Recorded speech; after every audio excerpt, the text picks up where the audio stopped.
time, because I would also there was a little bit of a lore dump, I feel like, or like a story dump. So I would like to also check in and see how much of what I tried to convey made its way over to you. So if anyone wants to summarize Um, this time. okay. Uh, so I have notes, but they were kind of half written. So the session started with Birke coming in, uh, like the cavalry on time, and turning the tide of the battle. Uh, we find the pile of Lucca, which Mhm. we managed to revive thanks to I believe thanks to the little tincture that he carries, or whatever it's called. Uh, Wolf. yeah, and then Augrael offers that we go and take a rest at his room, place, His bachelor pad. bachelor pad, yes, which Birke appreciates for its plentiful books. And then we delve back in after a rest, and that is where we end up fighting. Oh, where we find the the corpse of Otari, and we are attacked by more of the same wispy things we had fought before, but this time accompanied by some invisible skull. And after the fight, Otari tells us that Belcora is rising up again, and that we would have to stop the, he called it Dreadlight? Gauntlight? Yeah, I think Gauntlight is Gauntlight. Gauntlight, yeah, yes. And that to stop the Gauntlight, we'd have to collect items that resonate with the personal story of the members of the Rose Guard.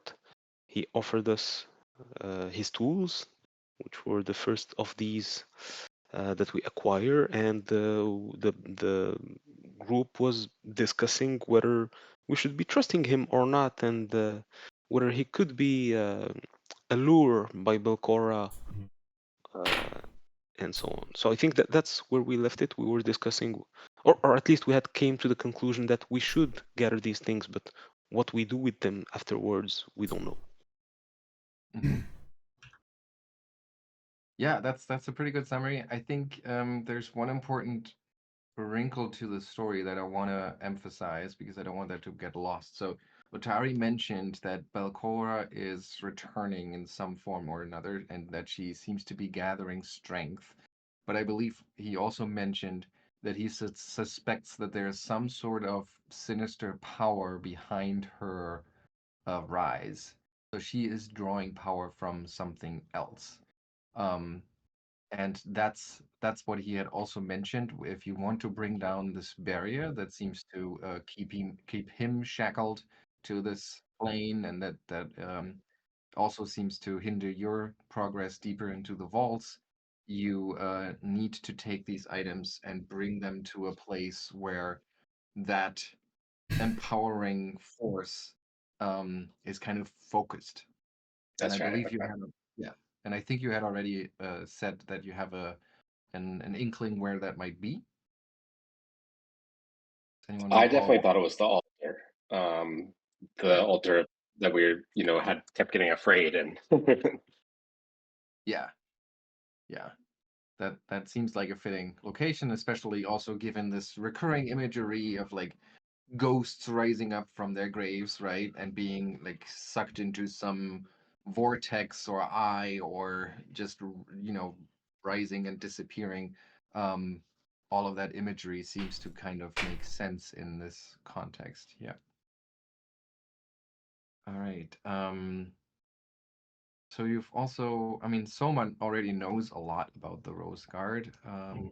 and actually probably told Otari more about what happened to with the Rose Guard after the fact than Otari told you that you didn't know already about the Rose Guard before the battle. Missed a lot. Um, yeah. So maybe if I may, basically reiterate what Soma would probably at this point just keep babbling about. I think, kind of, right? Yeah. So she would just keep telling like all these stories about who the Rose Guards were, and she'd mention four people, which were collectively known as the Rose Guard. There was a Zephna Menhemis. She was the party's healer and a cleric of Aristil. She's been known to always been more comfortable in smaller towns than in big cities, just like clerics of Aristil often are, where like they're very community focused.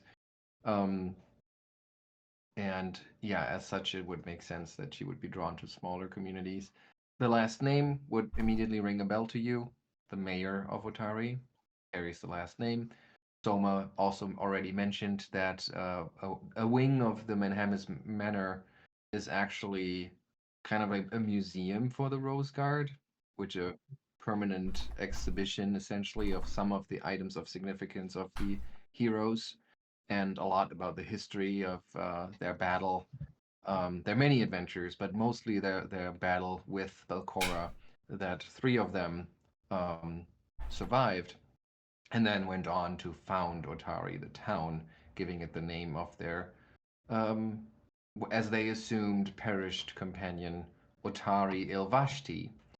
So he is known as an optimist, and he always kept others hopeful with his charm and humor, even in the darkest hours. And given all these stories, it was probably a little disconcerting to see him so worried, as a now as this ghostly apparition. So that should additionally impress on you how dire the situation may be. Um, then there was a third member called Vol Rajani. Uh, she, I believe, yes, she was the group's fighter. Very capable, known to be a no-nonsense swordswoman, and claimed to be exiled royalty from Nadal. If you've ever met her great whatever great son, great grandson, Carman Rajani, as some of you have already met, is somewhat perpetually uh, uh, sour pot, whatever you want to call him, somewhat of a miser who constantly uh, um, complains about not fully being appreciated, and he's still clinging on to this lineage, even though he has very little of that heroic uh, um, history that goes for himself. Like he's just really been more of a he's in town. He's more known as a like ne'er do well. He's been uh, working for Yin Yasmera at the Crook's Nook, as Soma would also know. He's been the knife champion, I believe he's called, something like that. I mean, you've been in town for a while, especially Soma. You hang out in the Crook's Nook a lot, so you would know that he's. Oh yeah, the Ace of Blades is what the best knife thrower in the Crook's Nook is called, and Carman has held that title for a long time. I So actually that didn't he's know that basically myself. now. Yeah, well, Soma would have known that. And it's kind of become his nickname at this point, even though others might already have have been doing a better job at it. But that's really like the only heroic act that he has going for him, is that he's really good at throwing knives. Um, and then finally I should also mention that, as you know, I think that has come up before, Carmen has some ambitions to actually become the mayor of this town, saying that, with his lineage as a Rajani, he should have just as much of a claim to power than the Menhemes have. And since the Menhemes have been in power for a very long time, I think they've pretty much been consistently in power, even though the mayor is elected. It's almost more like a dynasty. So Carmen has on numerous occasions said that it should be his turn now, but nobody in town really likes him. He can't get a significant number of people behind him because he really has no agenda other than, wanting to be in power. Hard to imagine a person like that, but that's what he's like.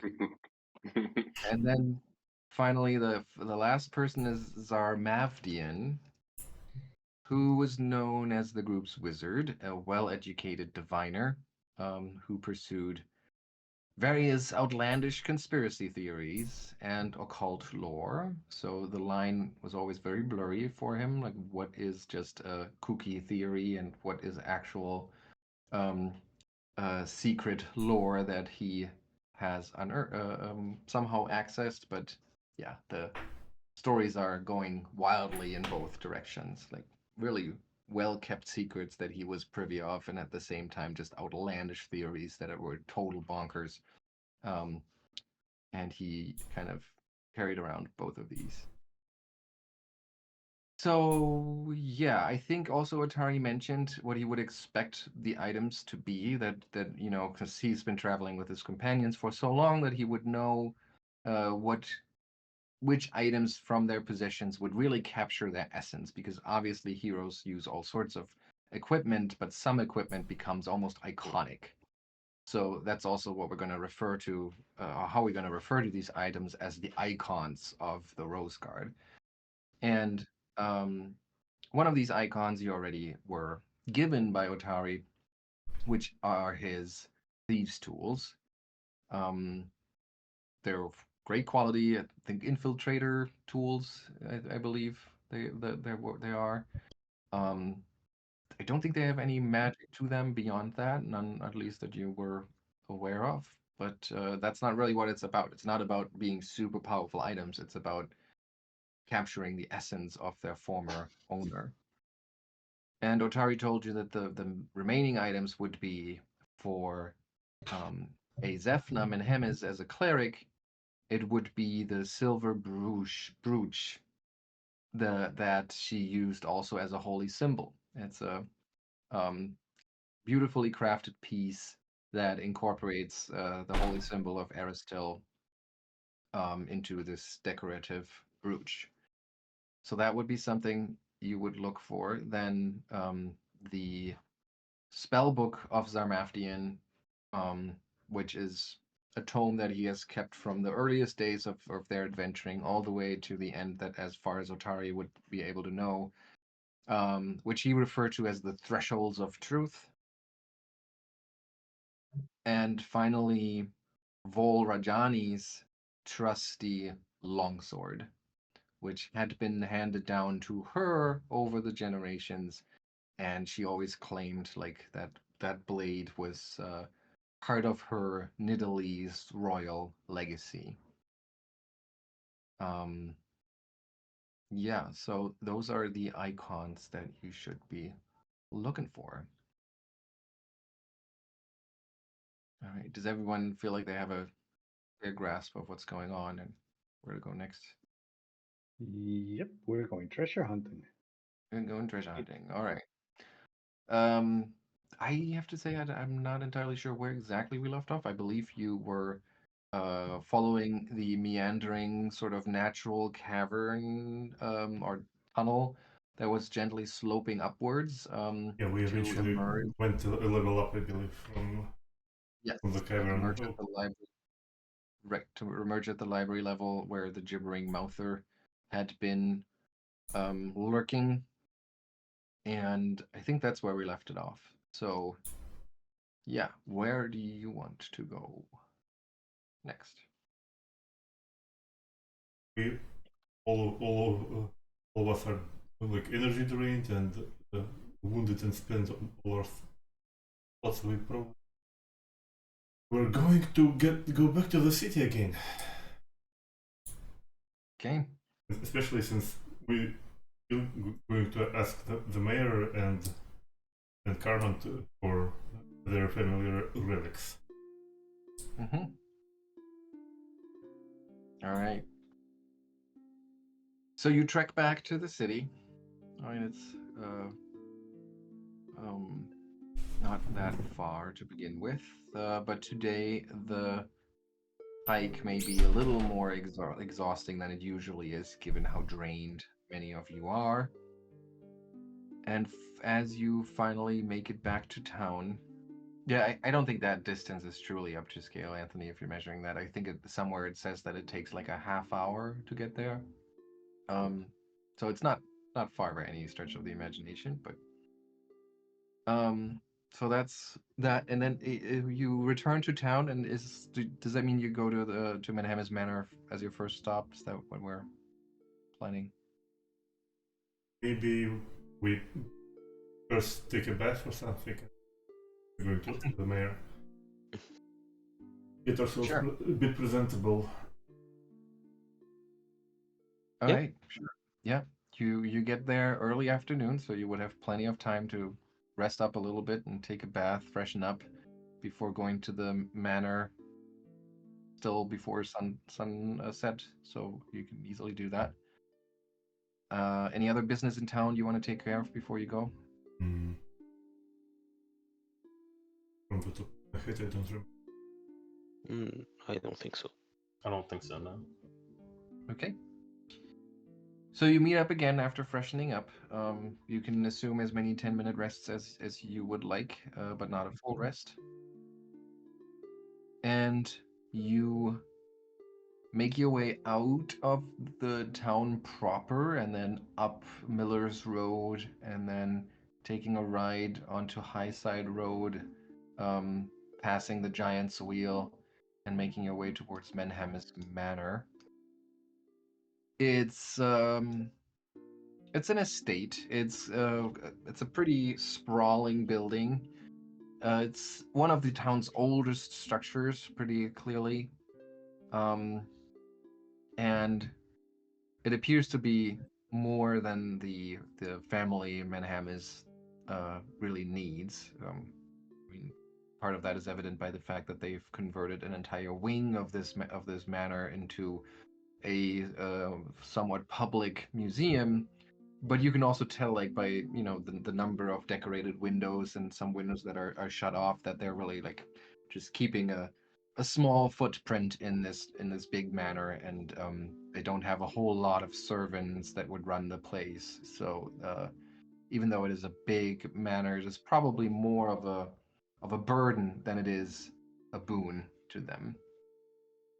So yeah, so as you cross into the manor proper, you see that the garden it is reasonably well kept. It is not manicured. It is set up in a way so that most of it kind of takes care of itself. Lots of trees and shrubs, but none of them like carefully. There's no topiary. There's no elaborate mazes or anything like that. It's a very practical affair.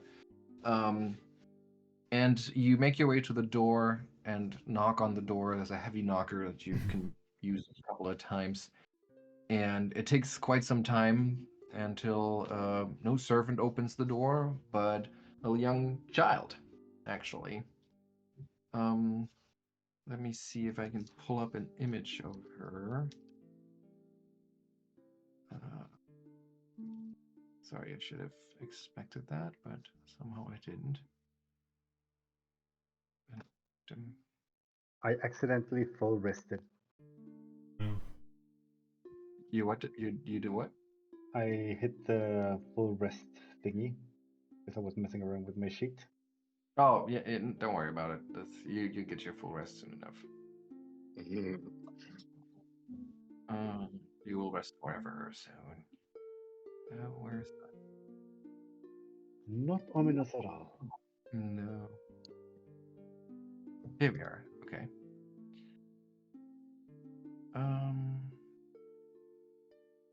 There. This young girl opens the door for you. She is maybe 7 or 8, you would think. No, actually, she's a little older. She might already be in her teens. But she seems somewhat like sincere. She may not seem as sad as she is rendered here in this artwork. But she doesn't come across as playful at all, and she seems to be well educated. And as she opens the door, she properly like curtsies, and she says, "Welcome to Menham's Manor. Who are you looking for? Are you looking for my father, the mayor?"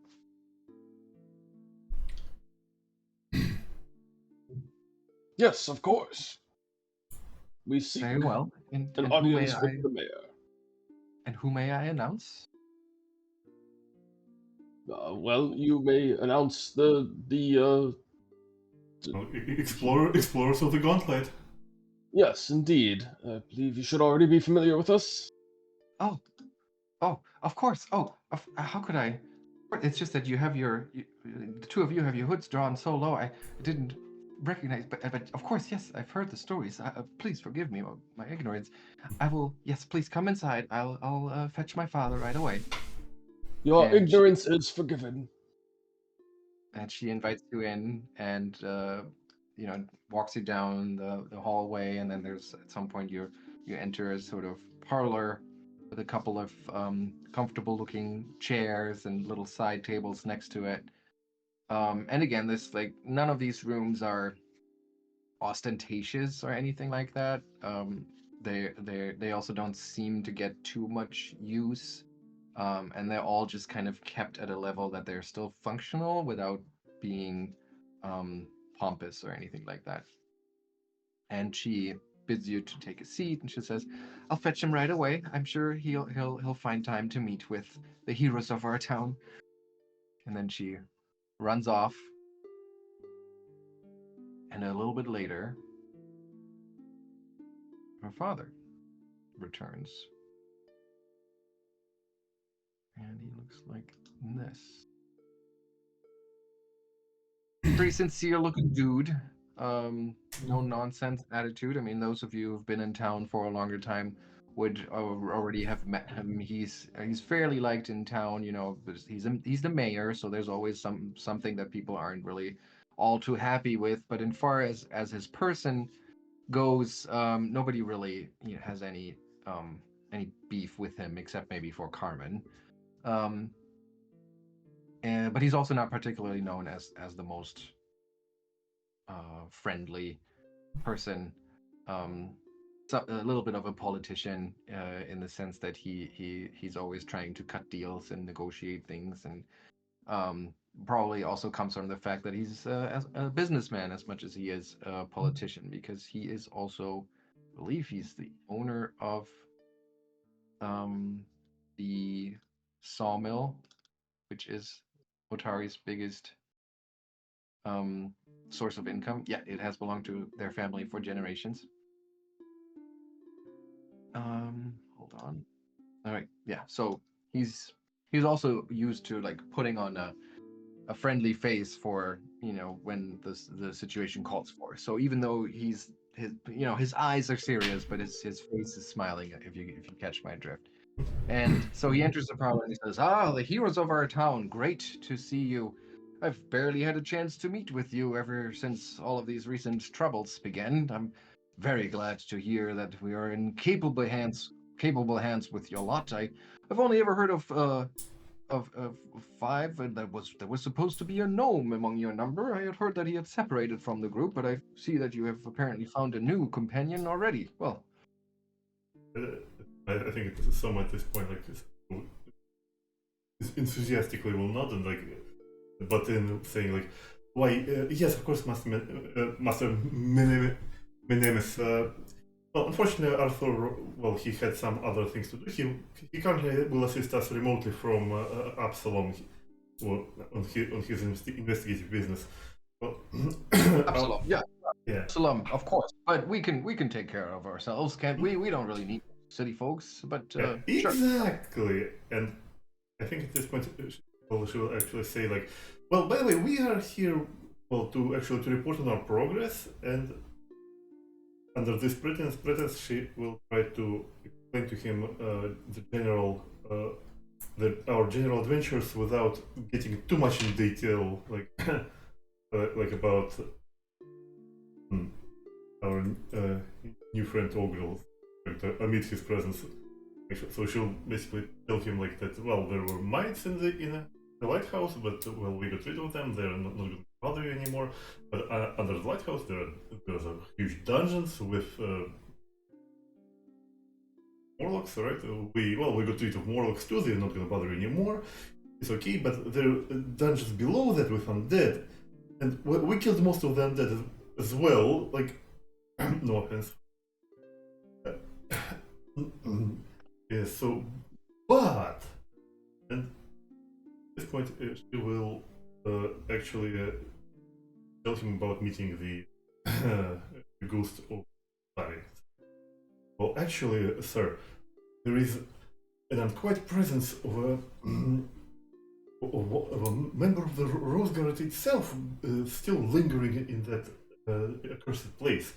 And in order not to just liberate it, but to progress further, we need your help. Can you please help us? That is a fantastic story, Soma. That you and I, if I may say so, you really have a knack for spinning a story like that into a true tale. I was at the edge of my seat this whole time. And I have to admit that most of the things I that you just reported, I'm not too worried about Morlocks living under the Godlights. Let them live there in peace. I don't care. It doesn't affect the town as much. But that you have met the ghost of Ottardo himself that is an absolutely stunning revelation. I don't even know what to say about that. Did you know that you've been to the museum, right? And he points towards the western wing. Soma, I think Soma actually was. Yeah, I'm sure you have. That's absolutely my daughter, Doriana. He calls out, and his daughter like peeks into the parlor. Yes, father. Is there anything I can help you with? He says, Doriana, these folks, you won't believe this story. And then he like retells that last part where how you met the ghost of Atari. And you see like Doriana, she's not the most enthusiastic girl. You can see that she's somewhat shy and quiet, but there's a little twinkle in her eye as that gets mentioned, and even a little bit of a smile that creeps onto her face. And she says, "Can you believe it? That's just amazing. Soma would have. I'm sure that you should listen to Soma tell that story. And you see that there's an idea forming in the mayor's face, and he says, Soma, I know all of you are quite busy around town, but if you could ever spare an hour or maybe two, if you would be interested in teaching my daughter everything that you know about not just what you've learned from Otari himself, but everything else of the Rose Guard, and tell her the story just like you told me about your fantastic exploits. My little girl is fascinated by the Rose Guard, but I barely find the time to tell her of all the epic adventures that they went on. Soma will enthusiastically agree. I mean, like, well, of course, sire, it will be not not just my pleasure, but also a great honor for me to actually put my war-speaking talents to good use for once. Very good indeed. Thank you. Did you hear that, Doriana? Doriana said, "Yes, father." Well, that was all.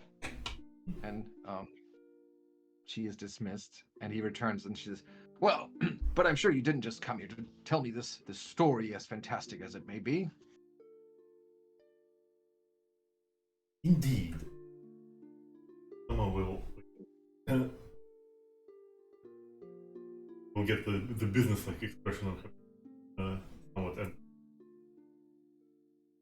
well, get into the details. Well, sire, we happened to encounter a powerful magic barrier deep in those catacombs, and in order to surmount it, we need the power of the Rose Guard. Like the power of the Rose Guard. Well, good luck with that, unless you encounter the other three ghosts. That might prove itself to be a little difficult at best. Oh, because you, of all people, hold it within your grasp, sire. You must understand that the power is not contained just in the ghosts. Power can be symbolic, and it is passed through generation to generation, like family artifact. I understand you in spirit, but I'm not sure I'm following in practicality. What do you refer to? Do you mean I need to join you? And which I'm always ready to fight for the town on the political stage, of course, but I'm not sure I would be any help in the dungeon. Well, sire, it is it is relatively safe right now. So if you happen to join us, if you wish, of course we're not gonna force anyone. You can actually do that, and we actually show you all the places. Maybe we could actually introduce you to Mr. Mr. Ottardo himself. He's still lingering there. Not like he's gonna go anywhere. He's bound there forever now. But I'm sure that's very, very, very tempting. I my schedule though, and also the business, and there's I might have to. Well, let's take a rate. Let's circle back to that, and maybe just table it for now. And yes, however, what I'm referring to is the holy symbol of your great ancestor Zefne Menes. The one she used to channel her power to vanquish the Belcora, the terrible witch who resided in the Gauntlight way back when. And now it serves as a sort of an icon of her heroism, which now will work very finely to surmount the obstacles that unholy power mounts before us. I see, he says, and his eyes like narrow a little bit as he gauges you and your intentions here, and he says, "So I take it that this is what you came here for to find." Well, if you've been to the museum, you know that we don't have it in our public collection. It is, however, a very precious item to us that does reside within these walls. Oh, good, that's convenient. Augrael will step up and be like, Ottardo himself gave us his tools, and he'll pull out these tools and like display them. And he's like, and we know how precious those were to him, but it's to help us defeat Belcora and stop her from rising again. Yes, do you want more undead in your streets? This is how you get undead in your streets. Come Not on, that Lucca. all the undead are bad, but still. Come on, Lucca. The ghostly light didn't shine on the graveyard for several days now. I'm sure there won't be any more dead rising falling on the Dawnflower's temple. Actually, quite the contradictory. We've found evidence that the the Gauntlight seems to be recharging in some way, probably to turn that beam upon the innocent townsfolk of Ottardo once again, likely to punish those who had the audacity to build a civilization here at the foot of the very tower of the nemesis of the owner of the tower. Yes, I should think Belcor has every intent on seeking revenge on the townspeople here, the progeny of the Rose Guard. You see, that's why we need this thingamajig. Oh, that does sound like a terrible prospect. I mean, if this town were razed to the ground by an evil sorcerer taking out its revenge, I mean, what would that mean for my re-election chances, really? So, Precisely. Not a That good is- look. You see, Not at we're all. only trying to help you here. yes, and that would be just what this Carman fellow would be waiting for, that Minhemis fails so that Rajani could swoop in and take over the key to the town, so to speak. Just like a Rajani to do so. I see you've must have had some dealings with him then. None at all. I have a feeling you would make a good politician. Anyway, there's no need really to convince me any further. I think you have only the town's best in mind. So you've proven so over and over again in the past. I have no reason not to trust you. But yeah, That's right. You have no reason. let's follow me. And he gets up and he waves you over to follow him, and you walk out of that little parlor, and you go up the stairs to the second floor, and into a music room, which apparently gets hardly any use at all. There's a big fireplace, but it's out. The room is pretty chilly. Most of the furniture has some covers over it so that it doesn't deteriorate. There's a piano that looks like it probably needs a tune up desperately. But above the fireplace, there's a shadow box, so like a frame that is pretty deep, so that there's an item. And I actually had to look up shadow box. I thought it was a magic item. I didn't know it's just a thick frame. Um, and in that thick frame, there's a brooch, and I will show you what it looks like. Um, if they had put a link in here, so let's see if I can find it somewhere else. It's a beautiful thing. It is silver, made of silver and decorated in a quite beautiful way. Hold on, I can't speak and maneuver this at the same time, unfortunately.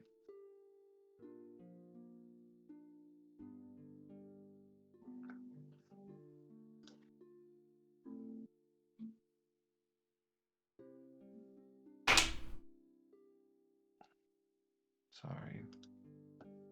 There we are. Here it is. And it looks like this. The holy symbol of Otari, sort of intertwined with the stag. I believe the symbol itself would just be the bow with the antler bow and the arrow, but then the stag kind of doubles down on the imagery of Erastil. Um, Beautiful craftsmanship, and despite the fact that it's been sitting in this shadow box for quite some time, the box has not accumulated any dust. Either the Menehemis take really good care of it, or it's like the aura of this thing, makes it so that not even dust would dare to lessen its appearance. And the mayor, Ozef, looks at it. And you see as he like kind of stares off into the mid distance, and he says, "This brooch was handed down within my family for generations at this point. Our great great great great great grandmother was a truly a great person, and I think that she definitely would have wanted me to do anything and everything that I can to protect this town that she founded herself with some of her best and most loyal companions." And then he like ceremoniously takes it off the wall, opens the shadow box, very carefully takes it out with both hands, and holds it in your general direction, whoever would accept it. And he presents it to you and says, "We What's that? always have referred to it as the Hunter's Brooch. It is said that it holds magical powers within. I have no doubts about that, although we never had any need to put it to the test." And then he fills you in on the details of what those powers would be. And I will put the item itself into the chat.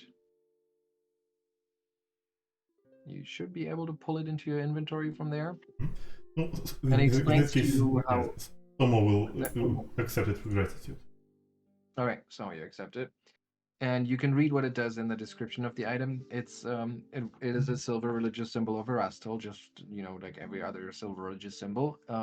But you can also cast the Disrupt Undead cantrip as an innate divine spell. So some in your group might actually get a sense of, some danger from that item. And by touching a weapon you wield to the symbol and uttering a plea for Erastil's steadying hand, you grant that weapon the deadly D12 trait. Against undead, the weapon instead gains the fatal D12 trait for a minute. Until you score a critical hit with the weapon or until you aren't wielding the weapon. Now, I've read this in preparation, and I feel like this is kind of weird because you have to be the one who wields the weapon and the symbol, and if you give the weapon away, the effect goes away. But if you give the symbol away, the effect stays. So I think it is okay if we just assume that it doesn't have to be a weapon that you wield yourself. You could bless somebody else's weapon using this symbol. I mean, that's more magic weapons for Soma to distribute. Because otherwise I would have given it to Birke, because I think...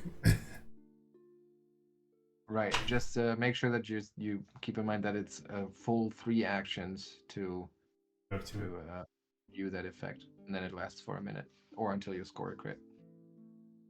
Does it Yes. actually So he give hands me? it to Soma, and Soma accepts it, and then he says, And you see that he's kind of getting second thoughts, seeing it in your hands, and he says, I do need to stress how valuable this item is to our family. Please do everything in your power to preserve it. If anything happens to it, it would truly be a great tragedy for us. We will do our best. So no harm will come to it. In fact, once we break the wards in the dungeon, we seek to we will return it to you. Probably. I'm afraid I don't understand. Why would it be a tragedy? It is. Yeah, loss of great historical artifacts is always a tragedy. It makes sense to me that you came here for this item, since we have always felt my great mother's essence in this item resonating. It's almost as if she was guiding us to prosperity, our humble success that we've had with our business and with our town. I've always felt like she was our guiding light in some sense, and giving this item away is most difficult for us. If you say so, but you said you've never used it, so I don't follow how it's much of a loss. In fact, it seems like the situation will be very similar, whether it is returned to you or not. But never mind. Maybe it's just a simple country folk superstition to you, but Yes, it seems like it. We'll be gone now.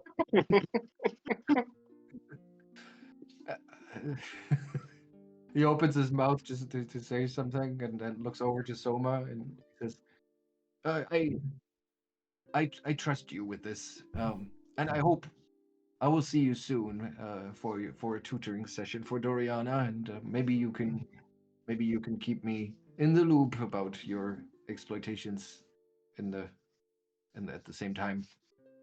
Exploits, not exploitations. There may be some exploitations. Definitely. Lucca poking his head back in. There may be some.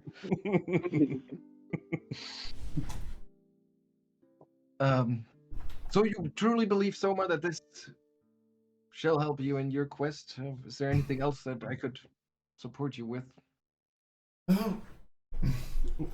Well, Thomas says like, well, if you ask, and well, in that case, she will just ask him.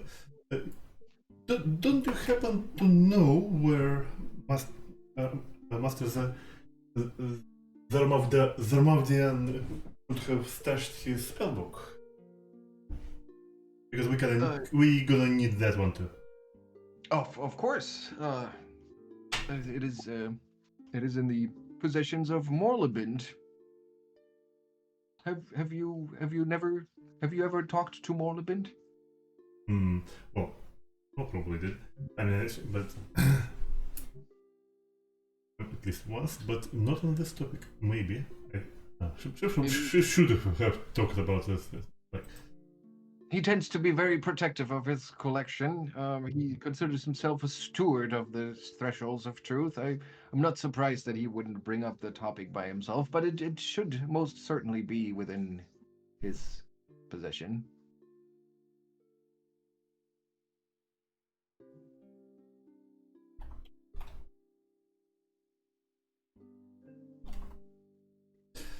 Well, I suppose that would make it 3 out of 4. Which one is the fourth? If my count is correct, you're still missing an item that used to belong to Vol Rajani's. Maybe the blade they over at the His library. sword. Yeah, but we'll get to that tomorrow. I'll be honest, I can't spin this much bullshit to persuade Carman to on an empty stomach. Oh, Carman does not hold possession of that weapon. He most certainly does not. He's been badgering me for a long time to command Vendi to hand over the blade to him because he feels like it should be in family possession. But Vol has, back in the days, made quite the point of donating it to the Dawnflower Library and not keeping it within her family's possession. So it is most certainly not on me to overrule her very own wishes. And if you've been to the temple, I'm sure if you've ever looked up on your way out, you would have seen it right above the main door. Oh, That's where it is kept. It's kind of easy to overlook if you don't read the second book before the first one. well. Oh, well, in that case, that seems to be much easier.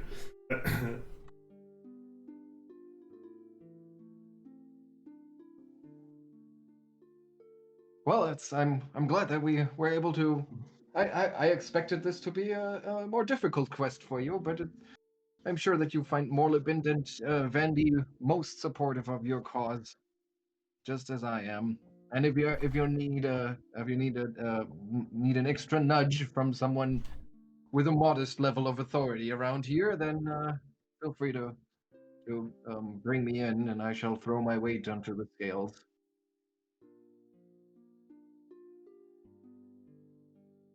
Why? He's right. It's nice not to get stabbed once in a while.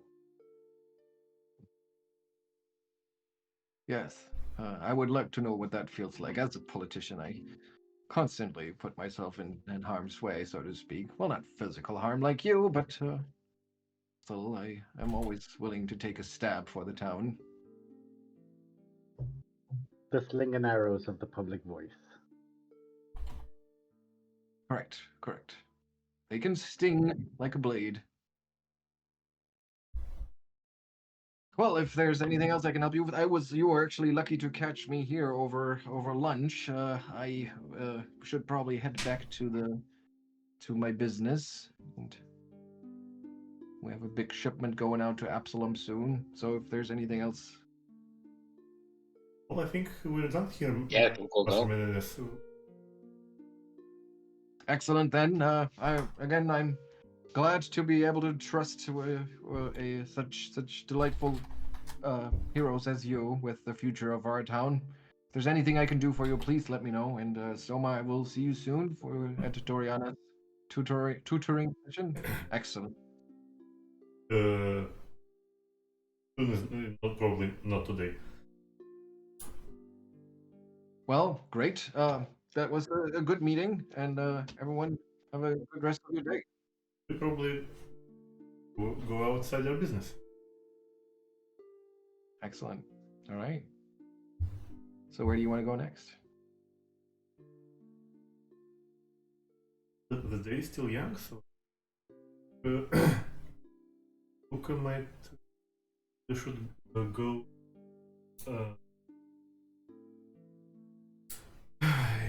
Butter up Morabint. Yes, we have got Yes, it's- rather chummy. Yeah, I mean, we've held plenty of literature to him right now, so he trusts you now, right? And I'm certainly not going to the library, so Yeah, since we can't go to the library, our client isn't welcome there. You three could go to the library while we go to this more fellow. Morlevent.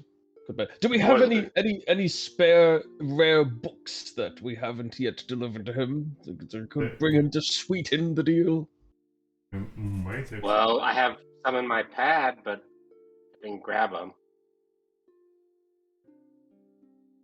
That's okay. We've always been kind of in town. We're always kind of assuming the magic chest that you can just reach in and get your items. Yeah, out. maybe he brought something with him to read while he was right, but in town. Right, but you weren't here for that. So on that library level, there was basically a couple of treasure items that were considered to be valuable books. So. Okay. Yeah. Excellent. Well, if you need some, by the way, look, if you need something further sweeten the deal, I can actually share some scrolls that I have on my person. Oh, scrolls of. Oh, these are some significant value here. If it becomes necessary to barter, then I might put these to use. I will Very move good. them. I'll do my best to return them to you, though. Yeah, I will move them to the stash. Wonderful. Okay, and then if I caught that right, Augrael and Lucca are gonna head to the odd stories, and the rest is gonna go to the library. Is that about right? Probably. Yep. Okay. Library time. All right. Let's do the bookstore first. So we're in the afternoon, which means you'll probably, as you come in, Morlabint will sit behind his little counter, which is covered in books. He'll have his a book in his hands and a mug with some steaming tea in there, blowing on it as you open the door, and an invisible chime rings out as it usually does. Ching-ling-ling-ling-ling. And he looks up from his um, hot tea over the edge of his glasses, and he says, "Oh, Lucca. Oh, I did not expect you to come in today, but I see you brought a friend." Indeed, I have. I thought it would be most prudent to acquaint the two of you with each other on account of you share certain enthusiasms. Morlabint, do. this is Augrael. Augrael, Augrael. Morlabint. My pleasure. Augrael's already like turned around looking at a shelf, like thumbing through the books. So he turns around and he's like, "Oh, yeah, sorry, hi. This is an amazing collection. I'm so glad to be here." Oh, we're glad to have you, Augrael. A fellow voracious reader, I take it. Yeah, not anything like this size, but I have my own little library that I've definitely gotten through. But oh my goodness, you have so many different titles here. Yes, yes, yes. You see that he kind of blushes almost a little bit. He says, "No, it's we're a little far out of the way here. It's not like we're like we're not Absalom, but I do pride myself in gathering a quite a meaningful number of items in my humble little shop. Indeed, yes, yes. So, you more into fiction or more into non-fiction?" Honestly, I couldn't. I was a little farther out than Otari, and I had less access to new books, so I just read whatever I could get my hands on. I think I really like fiction the best, but a good Mm-hmm. anthology is always, a good um, history of a people or history of a place has always interested me as well. Oh, I'm sure you will find plenty of items then on my shelves that might interest you. Please go ahead and browse as much as you like, and I will. Lucca's getting a little bit of a discount in my store, so feel free if you pick anything out to use his discount for his first visit. Yes, you can use my rewards member discount. You have your card with you? Good. Well, as a matter of fact, Mr. Morlabint, we were here on a secondary matter of business as well. I happen to be seeking a book that may not be on your shelves, but Oh, I can order from Absalom for you. That shouldn't be a problem. It might just take a couple of days, maybe up to a week. no, nothing of the sort. I do believe that, if I understand the mayor correctly, it is already in your possession, but from what I understand, not for sale. Did you? And he seems flattered for a second. He said, "Did did you come here for my romance novels?" Oh, well, Yes, I I did. Romance novels? he heard rumors about your latest authorial endeavors, and couldn't help but be intrigued. Of course, he's a sucker for romance. You know how it is. I feel most flattered. I have to say, I never considered truly publishing them for public consumption, but I'd be happy to share a handwritten copy with you if you're truly interested in them. What a nice surprise! I thought you were more interested in nonfiction. Oh, Like I said, well, I'm. I am. I'm a non-fictioner myself. Uh, yes. Well, in addition to that, I suppose there was also a tertiary reason why we may have come here. Not just the romance novels or the friendly introductions, so on and so forth. Uh, but Oh yeah, there, from what I I see. understand, It there looks is like you another have book. a fairly heavy pack. Did you bring more books from your recent delves? I'm afraid not this time. We have not unearthed any new tomes to deliver to you. Well, But yes, I haven't even fully cataloged the ones you brought last time. There was a plenty. yes, yes. I was hoping that we might acquire a book from you, a certain book authored by none other than Zarmavdian himself. He pauses, freezes for a second. His eyes like dart to Augrael, dart over to you, back to Augrael, back to you. Huh. Is there a I matter? see. I see. And may I ask why in the world you'd be interested in that book? Yes. Well, you see, Otari told us we need it. So, what do you mean? How the town of Utari? No, Otari, his ghost, you see, it's trapped down in the Gauntlight, about 3 levels down, I believe. Yes, has been trapped there for centuries, and we needed to free him. Now, whether that's a good idea or not, I'm not entirely certain, but the rest of my party all seems to agree that he needs to be released from his eternal torture down in that pit, and I suppose one way or the other, perhaps his spirit will be banished or something of the sort. But regardless, we need the book. Well, Wolabin says, and he does not seem to be surprised by you mentioning Otari's ghost being, having met Otari's ghost down there. He says, "Well, I always suspected that something like this would happen. Someone dying under such brutal circumstances in a place suffused with evil energies like the Gauntlight. I can't say I'm surprised to hear that. I'm a little surprised that you would need these this this book," he says, and he gets up and he walks into or up a ladder, and you can hear him like move around upstairs, and he calls out, "Because you need to know that I actually tried to read through these pages. Where did I leave it? Oh, this is no, that's not what I'm looking for." And you can hear him like move various crates around. He says, "And there's a good amount of it is just the scribblings of what sounds like a raving lunatic at times." And continues to, Oh, raving lunatics are something of a speciality of mine, so.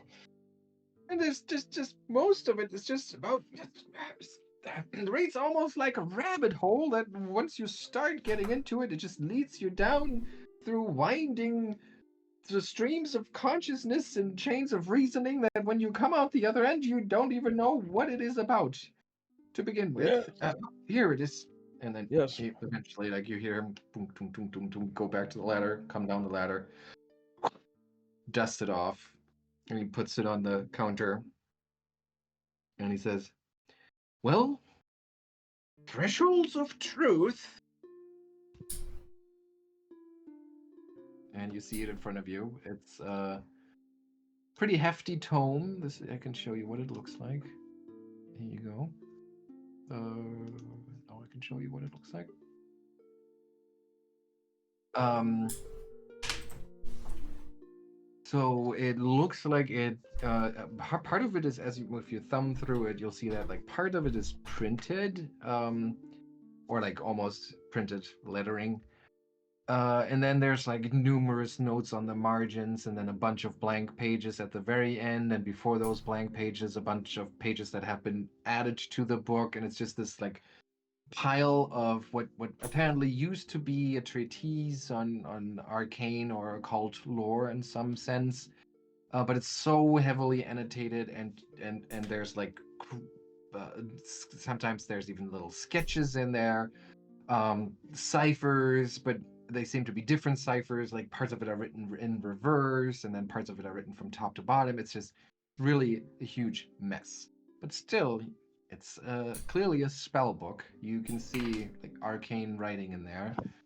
And Morlabin helpfully points out that most of this is truly gibberish, if you ask me, but I was able to at least decipher most of the spells that I could find in there. And he lists out the spells to you. Let me pull the book into the chat. And from the best I can tell, in addition to the spells, it holds various essays and abstracts and conjectures and theories that, if you were truly to follow these things to their logical conclusion, I would not know which places it might take you. And that's his way of saying or explaining that this book actually allows you to take an archetype called the Eldritch Researcher, and on top of being just a regular spellbook. Oh, if only I had not already taken one. As far as I know, you can take another one. You just have to take 2 feats first for the Right, yes. That's not going to be happening anytime soon. Or perhaps somebody else will take an interest in it. I do consider myself a seeker of truth, and so this tome is of interest to me. Though perhaps the contents of it can be better unlocked by another mind, even more learned than myself. Well, to be perfectly honest, I do trust you enough to share this with you, and Good. that I have to say that this book, I mean, I had offered it to the Manhammers numerous times that they would add it to their museum, but there was a little bit of a hesitation that this might actually not reflect very well on the heritage of the Maftian, because there's a lot of this is clearly just insane. So, well, we've kind of tucked it away in here. So I dare say, if you truly need it, you're welcome to borrow it. Just for the Oh, yes. sake of preserving items of cultural and significance to the town, I would just like to ask you to try to keep it in good shape. Yes, of course. Yes, right. Well, insanity, mad ramblings, ravings, we don't care about any of that, so we'll be happily taking this. Although it does beg a question, if you don't mind my prying. How did you come into possession of the book, Morlabin? Oh, it was given to me by the Manhamis. It was part of the Rose Guard's heritage, or their legacy, and the Manhamis at some point realized that this could potentially be bad for the reputation of one of the more prominent members of the town's founding. Oh, I see. They wanted to hide the truth. Yes. Rather ironic for a tome that's called The Thresholds of Truth. But Augrael holds up a page where like there's probably like diagonal writing, and it's just like I don't know, some nonsense like love is everything, time is a flat circle, like all in weird writing all around each other. And he's like, I'm not sure they're hiding the truth, but you know, it doesn't make them look great. Agreed. Well, But I'm in not. any case, no matter the kookiness of these writings, I would greatly appreciate if you could make sure that it returns to me intact. Oh, sometimes the cookiness is the truth, and there's no need to hide that.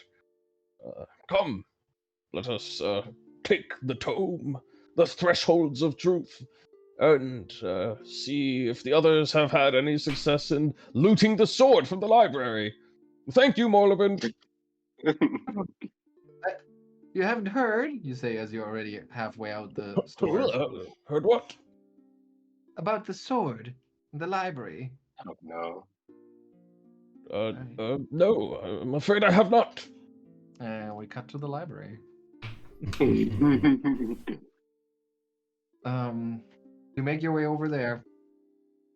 Ottardo, Souma, and Birke.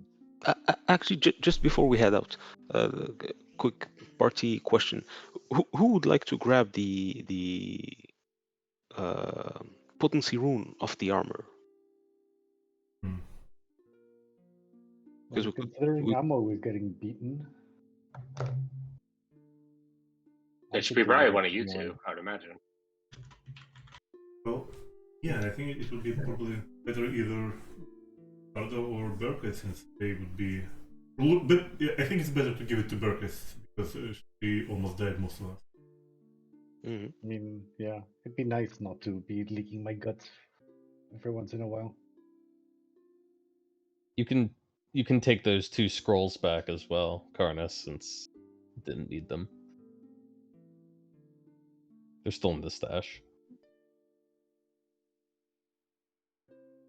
Okay then. Well, in that case, oh well, I guess we do have the armor on us as we came out of the Gauntlight. So yeah, we'll go there with the leather armor underarm too. All right. And as you approach the library, there's a bit of a smoky smell in the air. And as you approach the main entrance, you see that kind of at the far end of the book, there's clear signs of a small fire that must have happened not too recently. Not, it's not like the whole wing has burned down or not even close to that, but still a significant fire damage that you see. And Vandy and some of her lower ranking priests and acolytes are busy patching it up, like getting all the burned material away from the wall and like getting some stone,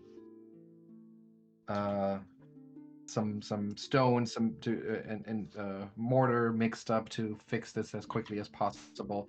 And you see Vendi, and usually she's this little bubbly ray of sunshine, especially on a clear day like today. But she's pissed. Like you can see that. I mean, she wouldn't take that out on any of her people, of course, but you can see that the little halfling is just like. As she's trying to take care of this. Yeah, so I would assume you probably like, call out to her as you approach. Is that right? Yeah, I mean, okay.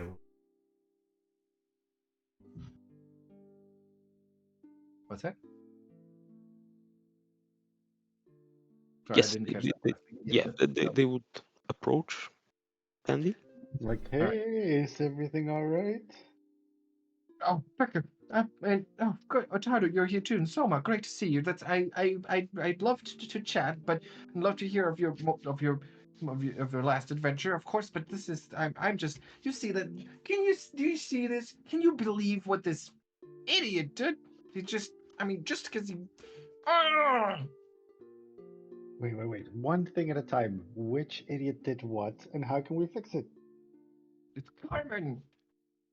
Somebody saw him leave. I, he's such a. he badgered me for this thing for such a long time, but sometimes he would threaten, but he would usually be drunk. I never thought that he would actually muster up the courage to do something about it. I am. Oh, how can you? This is a sacred place. You would steal from the Dawnflower herself. It's just. I mean, it's not a relic of. Outrageous. Outrageous indeed. What Truly did he outrageous. steal? And then look what he does, just to make sure that we're distracted enough so he can sneak in and grab the blade. He almost set the whole thing on fire. We just survived. We just survived dozens of When did this dollars happen? raining down on the library, and then he Wendy, showed up. calm down. When did this happen? Which way did he go? Nice of you that you to think that you could chase him down, but it was last night. So I'm sure he's long gone. No idea where he went. Who do you think did that? Carman, who else? Who else would do such a thing? Who else would be interested in stealing one of the town's most treasured possessions? You said he'd asked for it before, right? Yes, he's asked me for it. He's asked the mayor for it. The basically, Do we at know where least he one lives? guy gets drunk enough to rant about how he actually deserves to be the mayor of this town, and he should be in charge, and that he's actually from royal blood, and that he's the direct descendant of Vol, and that he, as such, he should own the blade, even though it is in our records. Vol said so herself that the blade should be at this temple, so that it could protect the sanctity of our library, and it's just he wouldn't listen. I showed it to him in her own handwriting. He just wouldn't listen. He always thought that it's all about him and what he deserves. Do we know where he lives? He lives in his. You know where he lives, I'm sure. I mean, he's the only smith in town. It's hard to miss him. But I I think doubt we that should pay him a visit. Yeah. Sure, you can try that, but I don't think that even Carman would be stupid enough to do that. Sure, he Well, is. Must have gone somewhere. You said he had a plan, so he didn't do it out of impulse. I thought he'd be hiding behind the dumpster.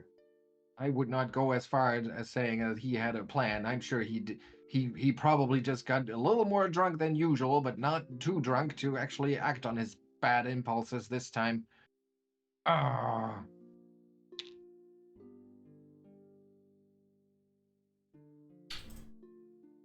So I You guess know, the Dawnflower says that everyone deserves redemption, yeah. but I find my faith severely tested with this one.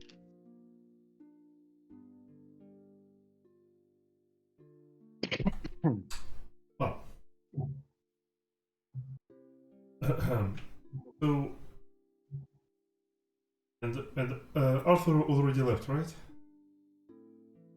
Yes. Say, Birke, aren't you a skilled tracker by any chance, huh? I think I could take a look. Quick question, Simon. How do you know where the Longsaddle's office or the barracks are in Otari? Yep. Over here. Okay, so the opposite from the Pretty library. much. Yep. Okay. Okay. Well, Bandy, rest assured, we'll do our best. We'll see what we can do about this. Thank You know you you. can count on us, Bendy. I know I can. I mean,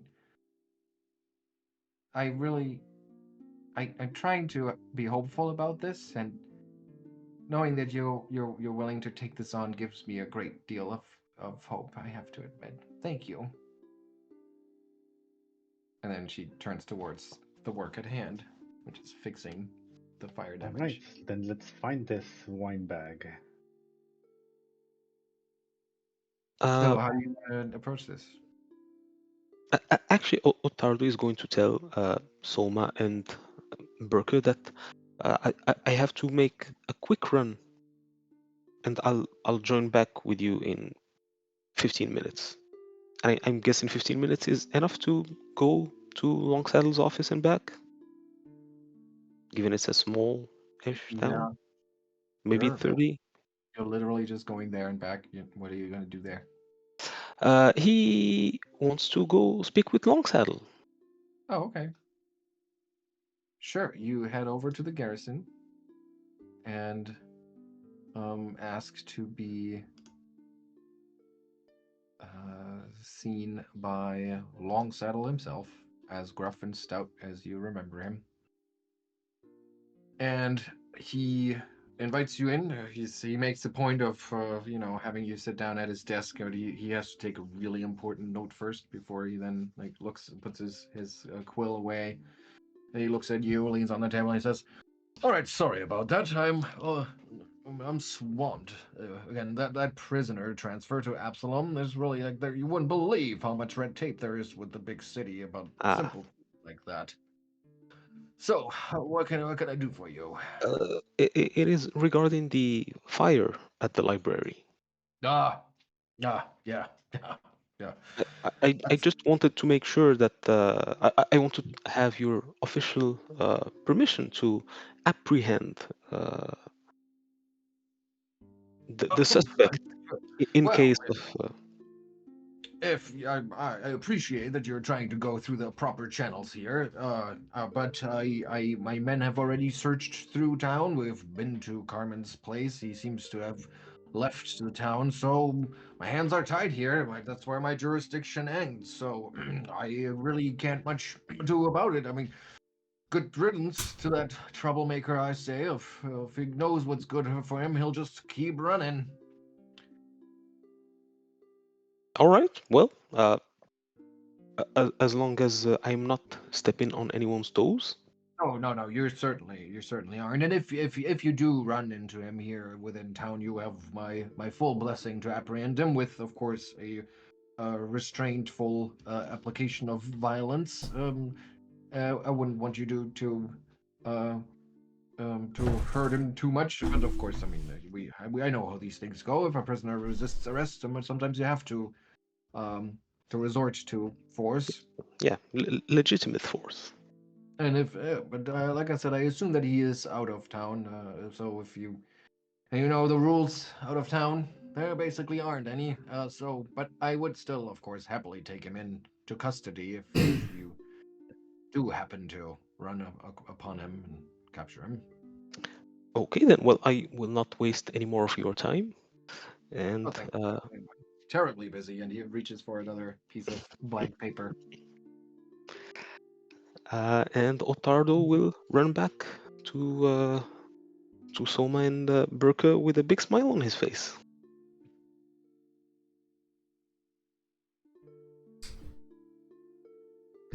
So you'll Oh, probably you look satisfied.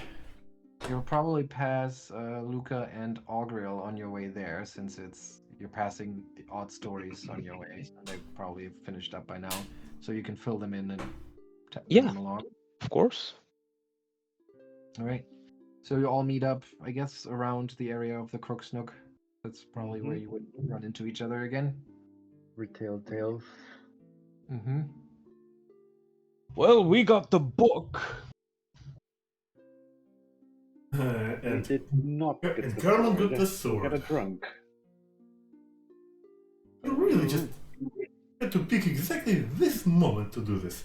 It took me, I mean, I already had the entire scenario in my head. Like, like we can go to him and spin him a tale that we can take him to the dungeon, and he will be looked at like kind of like a hero, and maybe, just maybe, people would actually respect him, and well, maybe it will actually make him not an asshole. But no, he just have to like start a fire and like, people these days. I mean, I swear. I mean, one day I will just brainwash him and see. You're going to wash his brain. Well, it will depend on circumstances in which we I met mean, that him. might help.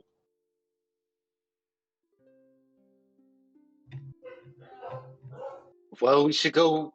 Maybe we should go look where he works, where he lives.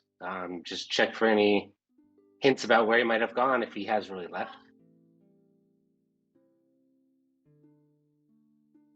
Sure. I mean, his smithy is not too far away. It's actually like right across from Odd Stories. So you're just backtracking most of the way you already came. And you find Blades for Glades closed. And Simon, this is the guy that Augrael overheard like grumbling. Like, okay, yeah, Yeah. That's the place. And the smithy is closed. As expected. But there might be clues inside. You don't need to tell me twice. Just stand, like, cover me. Like, I don't want to raise questions.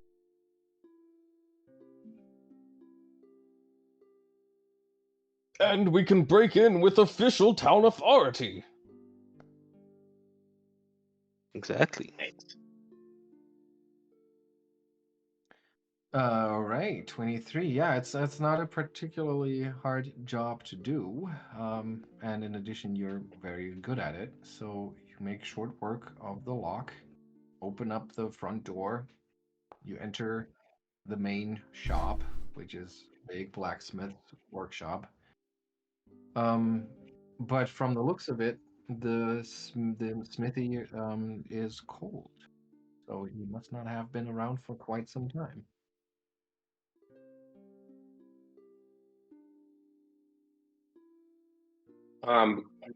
Augrael wants to check for any like hidden, doors or any type of secret areas.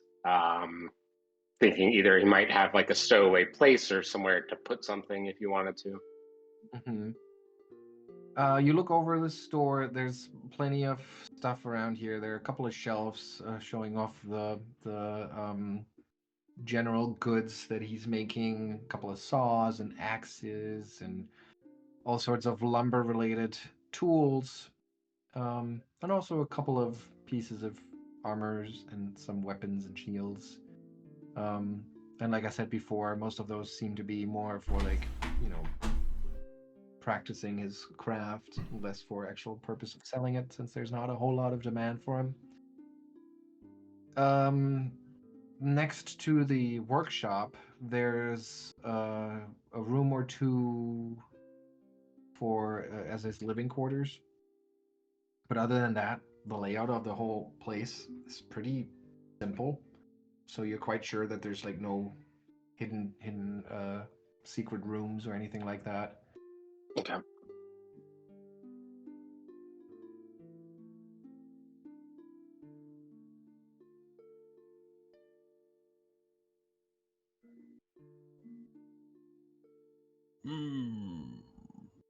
Maybe oh,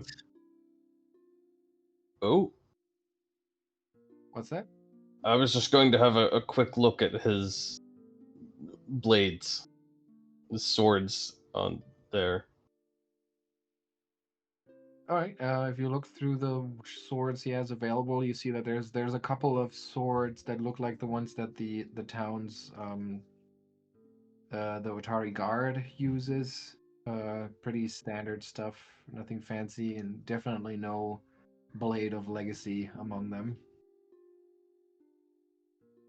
See, I thought he might have cleverly ditched the sword in the last place anyone would look amongst his very ordinary, non-exceptional swords, and then come back later to pick up the goods, like a proper heistsman.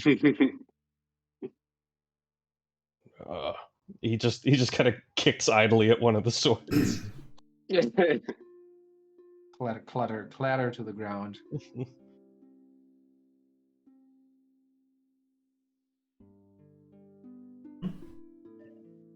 Well, I've got nothing.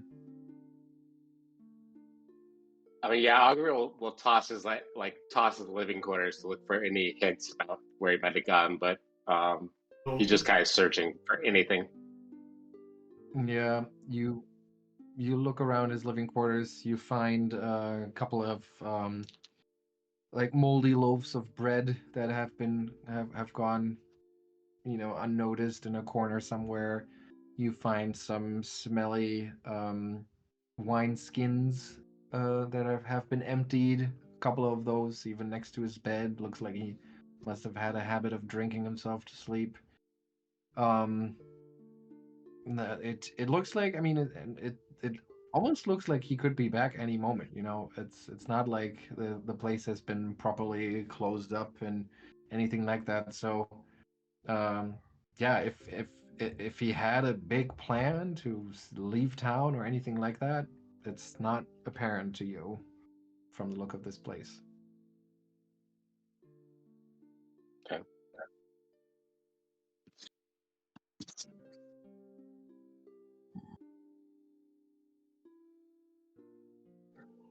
Maybe he Well, passed out somewhere with the sword. We could only hope. Check the he- Osprey River. I mean, he did set fire to the library. That's a pretty serious offense, even if it is Temple of Sarenrae. I can't imagine that he had any plans to show his face around here afterwards.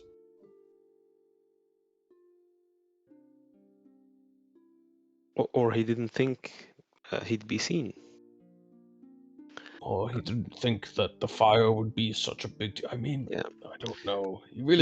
Does he have any friends or family in that area? Like, did anybody like this guy? Doesn't seem like it. Yeah, I found him amusing, but I don't think it counts. Hmm. Maybe we could go to the library and check there for anything. Well, you mean you didn't search the library while you were there? Well, no, we went for a sword, not for books. You know I enjoy books, but sorry, I this is mean, hardly the time. come on, that's crime scene investigation 101. A drunk person threw a flaming cocktail to create a diversion and steal a sword that he'd been saying he's wanting to steal for a long time. What clues could he have possibly left? Well, how should we know? We haven't looked. Okay, have it your way. I enjoy a good evening with books. Haven't you read a good procedural lately?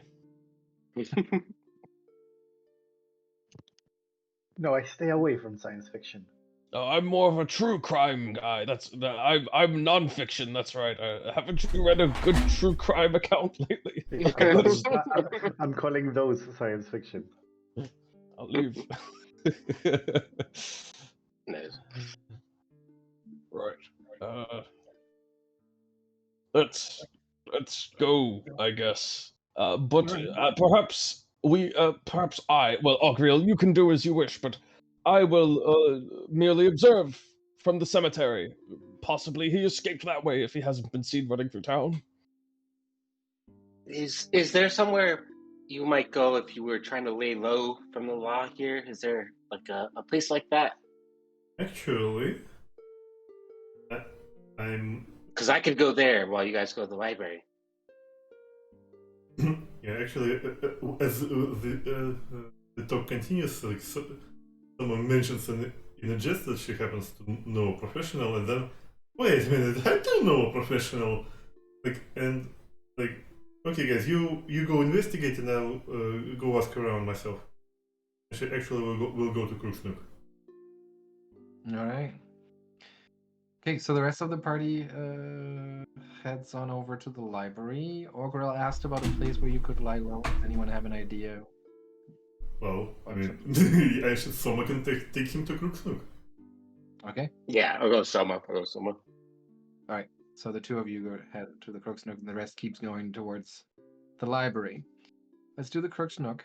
By the time you get there, it's like time for their early bird special, I guess. It's like late afternoon. Some folks are already into their mugs, you know, those that did the early shift at the Giant's Wheel might already be enjoying their after work drink. It's not like a rowdy atmosphere or anything like that. It's just a couple of hardworking folks um, kicking back. But Yinas Mera, as always, is busy tending the bar. And as Soma and Augrael, as you walk in, I don't know, Augrael, have you been inside the Crook's Nook yet? Yes. No. No, you haven't yet. Okay, so it's the place is on top of a bridge over the Osprey River. And it is a both a place for to get a room for a night, pretty cheap. And it's also a tavern. It's known for the best seafood in town, as a matter of fact. And as you enter the tap room, you immediately see the big trapdoor that is in the middle of the tavern. And so if you ask about it, Soma would be able to tell you that it's actually a popular pastime for patrons here to wrestle, to like open up that trapdoor and then wrestle over it, and whoever loses ends up in the river.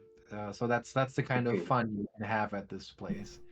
On one wall, there's the scoreboard for the knife throwing contests with plenty of chunks of wood having been cut out.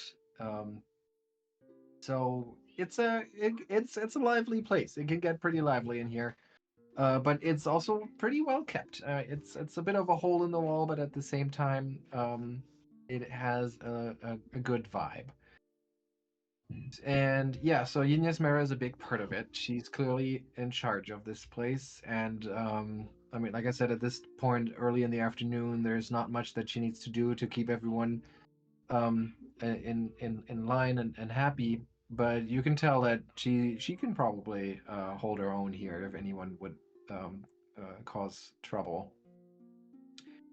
And yeah, so as you walk in, Soma seems to be well known at this place, and Yenismero looks up as you walk in, and she smiles and waves over to Soma, but continues to tend the bar. Well, someone actually will come up and not exactly with hushed voice, but privately say like, can I distract you for a moment, and we'll nod to the staff room. Sure, Soma. Hold on. Are you going to play tonight? Is that what this is about? She says as she pours another drink. Yeah. Yes, I will try to make it. Hopefully, but I'll explain later. All right. I'll explain in a moment. Sure. Let me just make sure that's. Oh, can we get another 14 for these fine folks over? Thank you. And she takes care of a couple of patrons before finally coming over, wiping her hands on a dirty towel. And all right, Soma. So, how can I help you? Who's your friend? Yeah. Well, by the way, this is about my friend. Yunismara, this is Augrael. He's my buddy. And Augrael, this is Yunismara. She's our friend. So. Augrael will reach out his hand to shake it. She shakes your hand and feels a little. Yeah. You can see her hesitate for a second as she notices how cold your hand is. He's cool. Yeah. He's gonna try. Does she have a brooch or anything on her, on her wrist or anything? She'd probably she'd have a couple of one of the arm bracelets. He's gonna try and palm it as he's shaking her hand. All right. Do a thievery roll. Okay. He's trying to show his chops. Mm-hmm.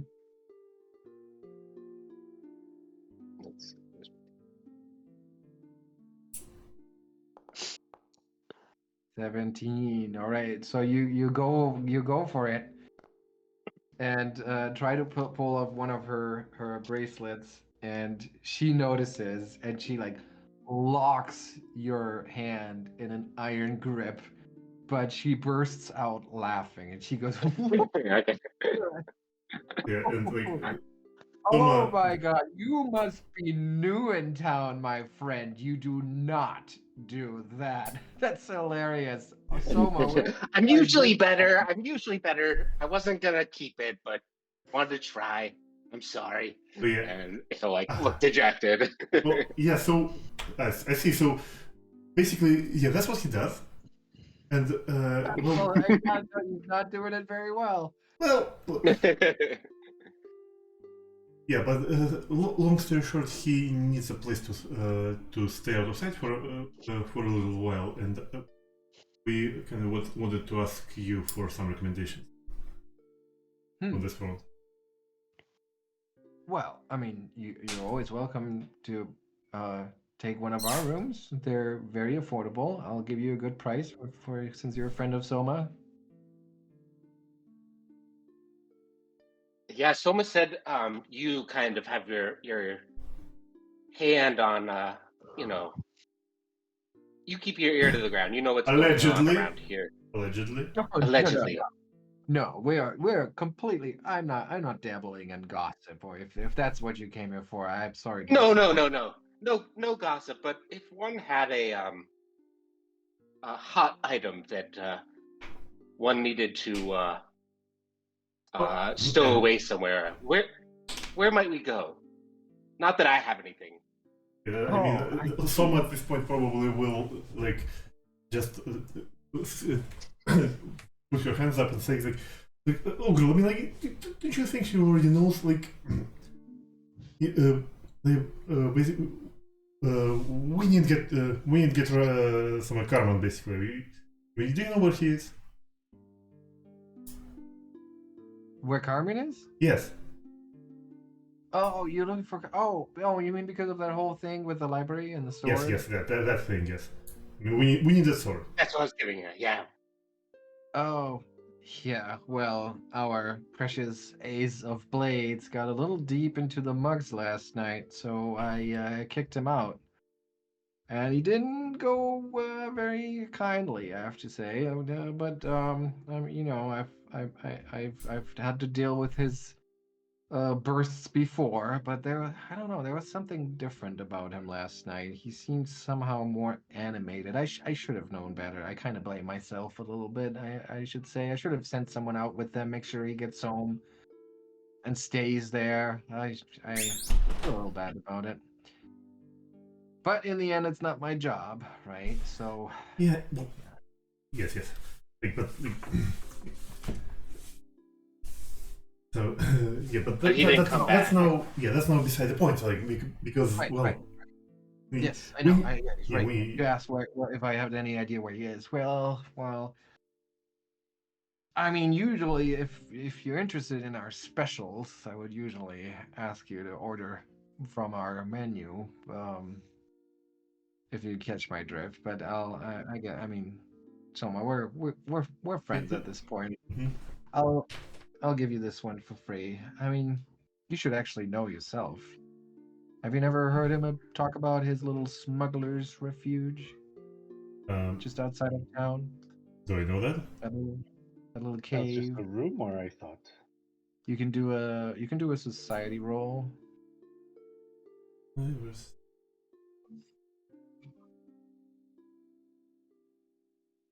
Augrael's looking around for a menu. Oh man, I do have society. Oh, nice. 18. No, you haven't heard about it. Mm-hmm. And she says, "Oh yeah. Sometimes I forget that you didn't grow up in this place.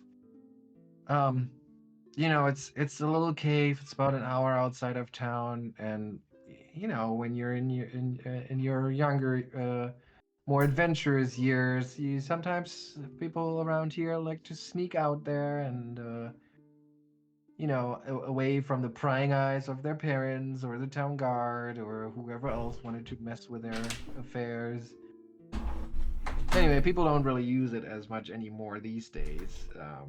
But I know that Carman sometimes still goes out there.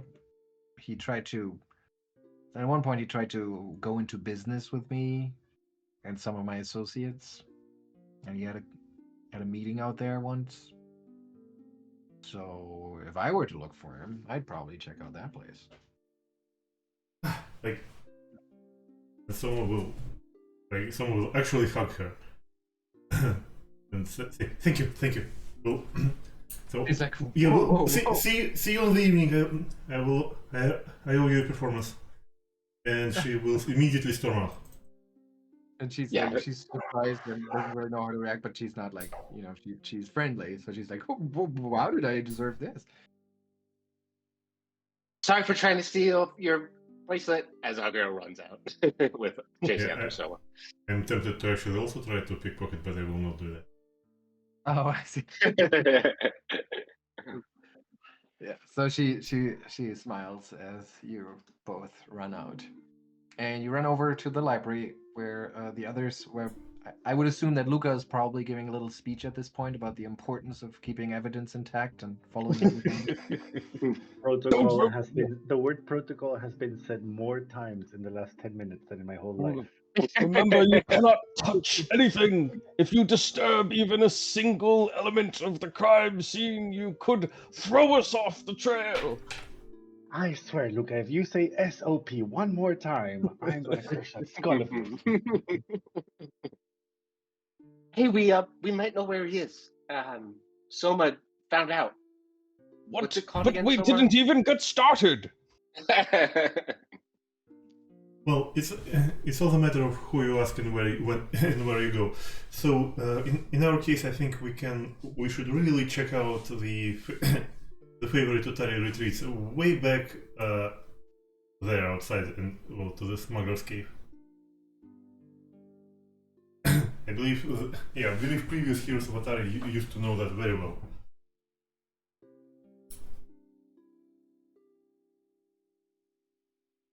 Well, that sounds like a solution. A likely solution. Well done. Well, if we are at the library, we may as well at least take a look and see if we can notice anything. All right. I mean, you also already spent some time there, of course. So you're welcome to do a perception check or any related lore if you have anything CSI related. As a matter of Thievery? Would thievery count? Sure, yeah. You can use thievery for recall knowledge here. Yep. What about intimidation? Mm, I'd like to threaten some of the priests of Saradray. do Tell you us have everything more you know. witness tempering? You're an accomplice, aren't you? An inside man. So as Lucca is yelling at some acolytes in the background, Ottardo carefully inspects the main door and the place where the blade was kept, and Birke is kind of like, if I were to do this, like, how would I go about it? And you both arrive at the conclusion that, I mean, sure, he made sure that there was some kind of distraction by setting that fire, but other than that, it looks like he literally walked in here. The doors aren't locked at night. He just walked in here, grabbed the sword, walked right out of there, and since everyone was distracted by the fire, no one was really here to stop him. And Lucca, you yell at some of the acolytes like, "Oh, you must have been in on this. How could you even miss it?" And one of them finally breaks down and is like, "I'm so sorry. We thought that the fire, we didn't expect someone to steal that sword. It's been here for ages. But at least, I mean, I saw him. I told you that." And So the you admit to acolyte, negligence. and the acolyte Luca, please. I breaks down. tried to separate them and Yeah. hold back Luca. Okay. I was. Come on, Burke. I was just getting into it. But there's a little bit that the acolyte actually shares with you, which is that, well, I told you that we when we saw him run out of the front door, I mean, I didn't recognize him, but others said that it must have been him. He was wearing a cloak and he was clutching something under it. It was quite obvious. I don't know what else you want to hear, but for sure it was him. Yeah, but other than Indy that, said so. there's no evidence there. He clearly didn't take any steps to hide evidence as well, but there's also nothing that seems useful. Wait, And Sometimes, since Lucca, the simplest answer is the correct one. but did I understand correctly that you're saying you did not see his actual face? but yeah, I didn't. No. But did anybody? And everybody, they all look around and they're like, I don't know. I mean, it was pretty clearly him. It was dark. See, Hmm. this is the problem when you have presuppositions and you try to make the evidence fit. Nobody actually knows that it's this, that it's Rajani. They're just assuming. If it's actually Rajani when we get to the place, I'll be very disappointed.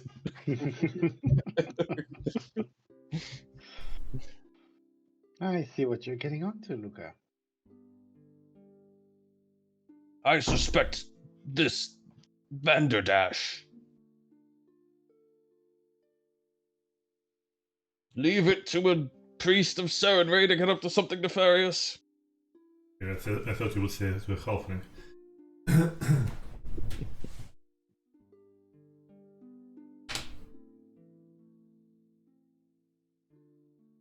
Well, anyway, whoever it is, it sounds like we have a likely spot to find them.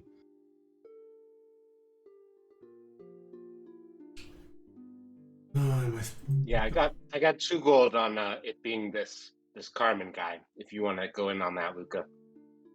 I do want to go in on that.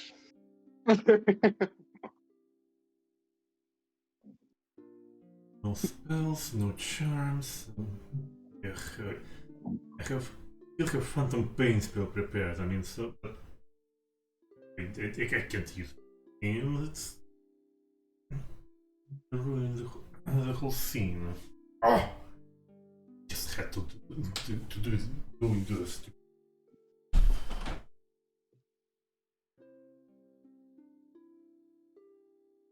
I have. I don't think we should tarry for too long. Yes, but let's Yeah. be on our way. yes, I do. Augrael, are you wounded at all?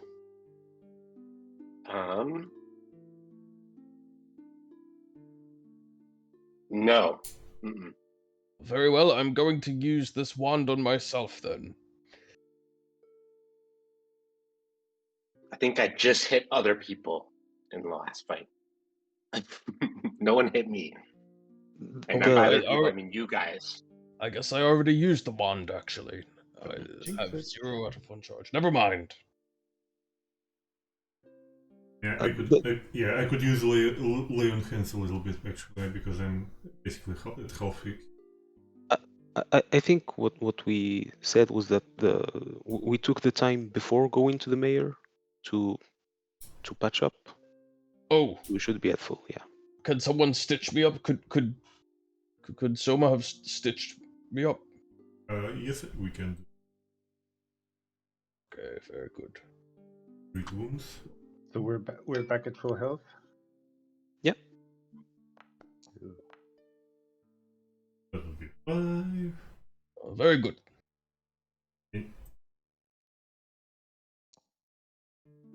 No, I'll just take that first one. We don't have 3 hours to spend. Okay. Do we know where this place is? Do you know where it is, Soma? I believe I should be. I mean, even if someone didn't go there herself, Miller should have like at least gave you some pointers. Yeah, you would know Okay. where it is. Yeah, so All in right. that case, someone will probably lead the way. All right. Okay, let me get everyone situated here, and then we can start it. All right.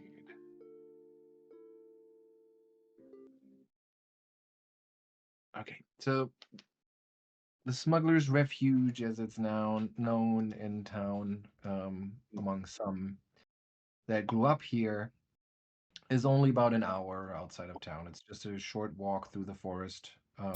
You kind of pass an abandoned fish camp on your way there. And as you approach, so you see this. Yeah, you should see the scene, right? Yep, you're all here, I think. There's a campfire just outside, and a couple of old logs that have been placed around it. And there's the cave's entrance right in front of you. Yeah, and that's what you see so far. It's a fairly otherwise remarkable cave. There's probably many more like this around. Do we notice any light coming from the cave? No. Nope. Souma then net her own light and move in to see. Just before we go in, do we know if the cave has only the one entrance, or is there like a back Yeah. exit? None that you would know of. I mean, if you want to spend some time scouting around, you could make sure. It's gonna be like Skyrim, that once you get to the end, there will be a shortcut to the entrance. It's just if we know it or not. If we don't know there is a back exit, then that's fine. Yeah. Okay. Yeah, So Souma tends to just storm into it. Yeah. So Lucca's you- like kicking the bottles laying here. He's like, look, bottles. He's a drunk. He's here. Yeah. So you waltz in there, and you like there's a mineral tang in the air. You see some broken crates around, rotting, some long forgotten clothes and other debris that suggest that the cave is occasionally used, but never cleaned. It's not like anyone seems to live here. There's a cold campfire surrounded by a couple of logs that sits at the center of what you would consider the main area of the cave. And there's faint smells of mildew and smoke still hanging in the air. There's a couple of candles sitting on those rotting, broken crates. Some moldy bedding in a corner. And there he is, Carman. And he's like downing the last bit of wine from a wineskin, like prying it with one hand. He's swaying back and forth, and then he's like, whoop, catching himself from falling off the log with the blade. It's like leaning on it. And it's, oops, who goes there? Who's there? And he like swings around. Yeah, like And he like Souma has to close an eye. He has to close an eye to focus on you. He says, brings the blade up, and he says, jumps up. He says, "Yeah, you're not gonna take this from me. yeah, well, It's Souma, mine." yeah, Souma will respond in kind, like raising her voice, like, yeah, put that thing down, Carman. What the hell do you think you're doing? You can barely stand upright, let alone hold it straight. And he takes like 2 steps forward and like slashes the air with his sword. And it's actually not. I mean, he's clearly drunk, but he knows what he's doing with that blade. So he just like takes a step forward or two and swings it. I'm not drunk, and I deserve this blade. I will never take me alive. Rightfully mine, he says, and he like knocks knocks against his chest with that blade. He's beyond reason. Let's kill him. Shush! Be quiet. We're Not if I kill you first, he says, and he's like, "Ah." And he starts charging you, and we You can- can't. I'm already dead. All right. You may roll initiative. And I Oh. will- Oh, you're actually not going to. Oh, okay, he doesn't want to talk. I thought. No, I mean, he heard you say like, "Oh, he's beyond reason. Let's kill him." So Oh, he's like, I'm sorry, Souma.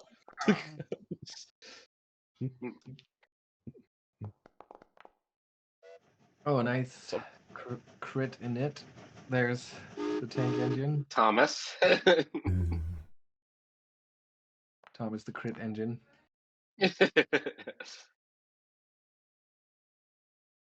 And Alia, are you here, or did you have to step out? Yep, sorry. There you go. All right. Roll for initiative.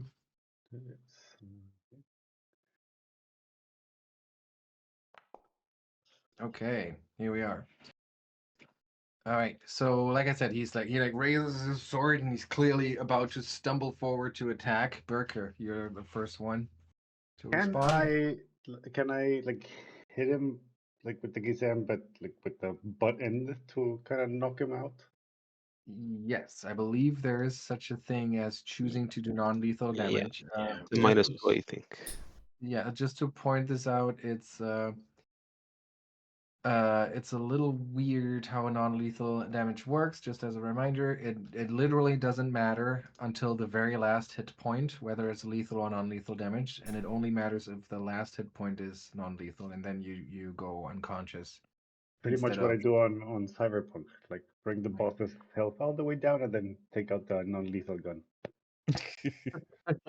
set it to stun at the end. Yeah. Yeah. So yeah. So if you trust your healing ability, you could just go full lethal, or yeah. 'Cause what I'm trying to do is like the gizem has trip, but I don't want to chop off his legs if Mhm. I can avoid it. I don't know if that makes sense. Sure. So You can definitely do that. Yes, you can do a trip maneuver. Yeah. okay. Oh, never mind. I can't get that far. Wait, my speed is 25. Yeah.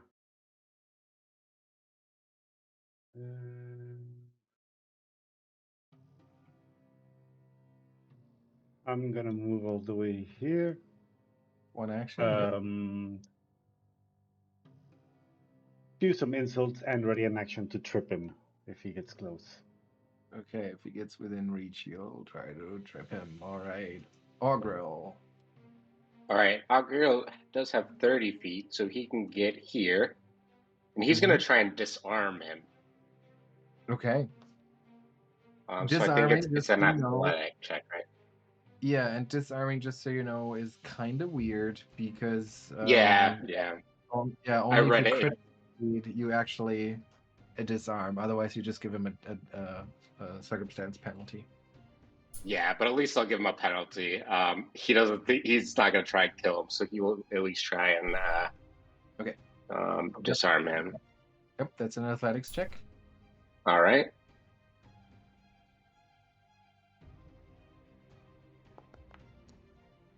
Ooh, that's a nice roll. But he has some surprising reflexes given for the level of inebriation, and you like go for the blade, and he yanks it away. He's like, "No."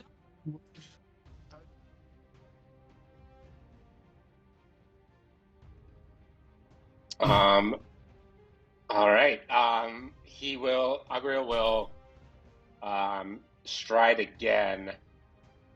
And he's just gonna sort of spread out and get behind him to help his friends after they Okay. get in. Ottardo. Ottardo will start by raising his shield.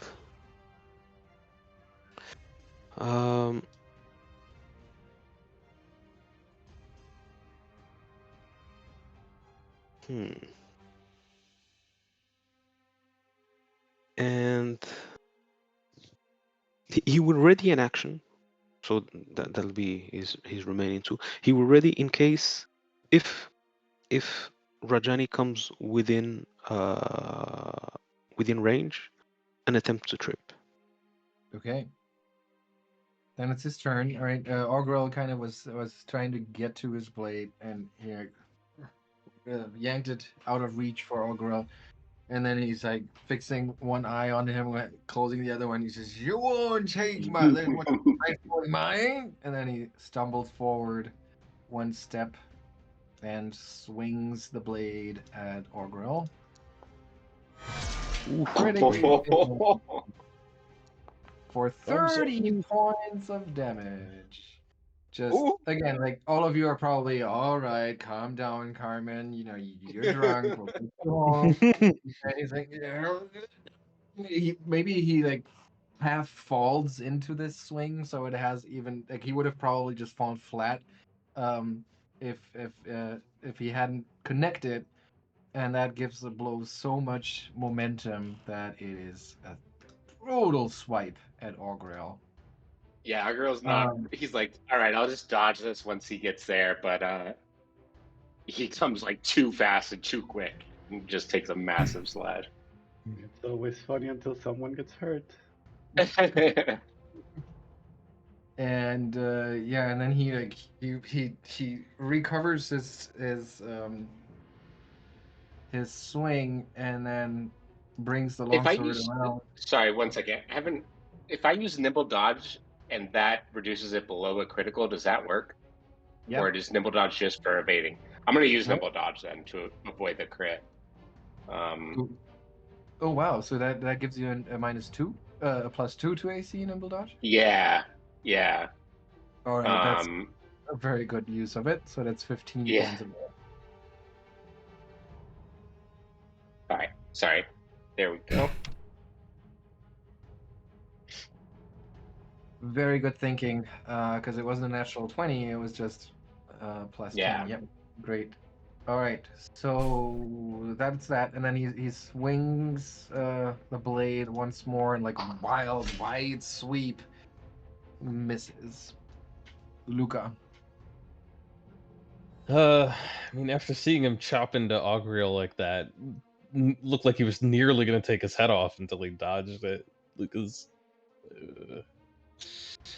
By the way, I will also point out that the artwork of Carman from the beginning was him holding the blade behind his back. Oh, And saying like, "No, you're not gonna get this." Man. Lucca was all going to be like, okay, but I mean, he did just hurt Augrael.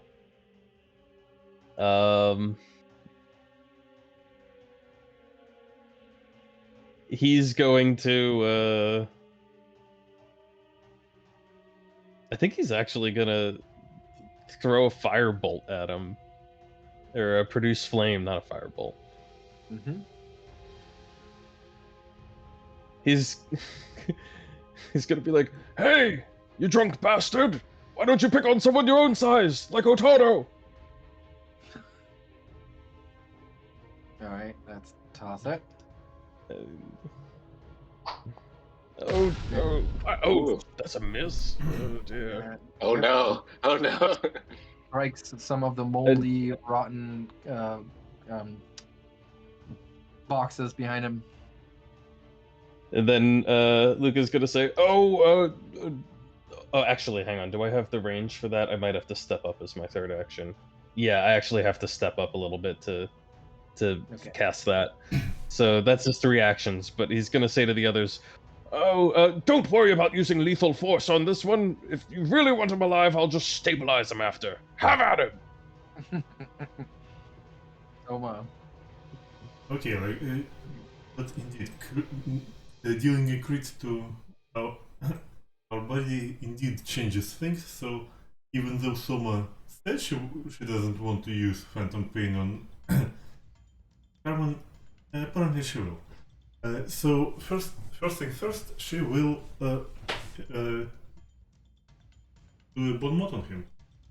So she will do this, and she will yell at him like, "Carman, don't make me remind you what happened the other day in the Crook's Nook." Let's see that diplomacy roll. And he like perks up, and he turns around, and he's like, "What? What are you And talking about?" he just catches her making an arcane gesture towards him, like, and this is, and what you got was this tummy ache, and I will do this. So he gets a penalty to his will saves, and this target. Okay. Nice, because Nice. that is non-lethal combo. damage. And hmm, oh, I should have clicked the button instead of rolling, but it Well, he is. passes. Yep, he passed. If I wasn't drained, it probably. Nice. But still a good combo to do for sure. All right, that's your turn, and then Birke. Well, he still gets the 2d4 damage. 2d4 Without damage. persistence. Oh, right. Oh, he just doesn't take persistent. Dealing 2d4 damage. There we are. Okay, so you take the damage. He gets flat. But he's not going to take the persistent, you say. All right, got it. Okay, Birke. All right, now it's time to get him to nap. And I'm going to swing my Gizarm at his feet and try to sit him on his butt. All right. Let's see that roll. That is a 22. No, you should roll an athletics check when you. Oh, sorry about that. try to trip. You can. Just just roll. figured athletics I'm check. swinging with the blade, swinging without the blade. But all good. Here we go. Oh, Well, that's a crit fail, so you're gonna need to let go of the Gizarm. Or otherwise there might be a repercussion. So no, I drop it. I'm all right. being careful not to chop his legs that I lose my grip and. Yeah. Just But drop I it still have right. 2 actions, so can I use 1 action to pick it back up? You should have 1 action left because you moved and then. Yeah, I moved. Yeah, okay. Can I use that action to pick up? You can. Yes. Cool. So I basically just spent my turn running towards him and fumbling my weapon. Lovely. That is correct. Augrael. Augrael is like, well, I was just gonna be nice, but here we go. And he's gonna. Can he stand in this space? I Behind him? awkwardly I'd ask for acrobatics check because like all of the crates Okay. are moldy. You can't really lean on them without breaking through the wood. Makes sense. Give me an acrobatics check. Ooh. 10. That's not enough. So I'll say that you kind of like you try to lean on it to climb up there, but you just kind of break through with your hands. So you spend a move action for nothing. I think you were here when you started. Right. Yeah. So you. Could he try it again and do another acrobatics check to try and get there? Okay. Yep. Oh my goodness, Augrael. You said this time you try to step around it, but you like you step on a pointy piece of wood, and it's like ow! It pokes your foot. I'll give you 2 points of damage, but you can move. Okay. He'll move there, and then he'll last action after falling and flailing embarrassingly. He'll try and swing at him with his rapier. All right. No! Roll that damage. All right. Oh man, that's kind of underwhelming. Is that just? Yeah. Is sneak attack supposed to be doubled? No, Oh, I didn't hit the critical button. I think sneak does double. Yes. All right. So well then I'll just take double that damage. Oh. That's the critical roll. I didn't do the right roll. But you can take. But we see that sneak attack does get doubled, and you get a D8 for being deadly. Okay, I see. So I'm gonna take that roll then and apply it. So yeah, you like probably because you make such an awkward attempt at getting behind him, he doesn't pay attention to you, but then you have that extra second at the end to like really stab the rapier in his back, and then it's Ottardo's turn. Ottardo will raise his shield and then stride up to Rajani and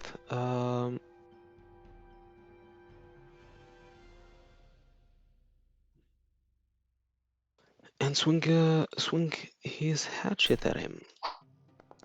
Miss. Yeah, given even the fact that he's so drunk, he's still surprisingly nimble. And then it's his turn. And okay, let's see. So you can end the effect early with a retort to your bond bow. This can either be a single action that has the concentrate trait or an appropriate skill action to frame that retort.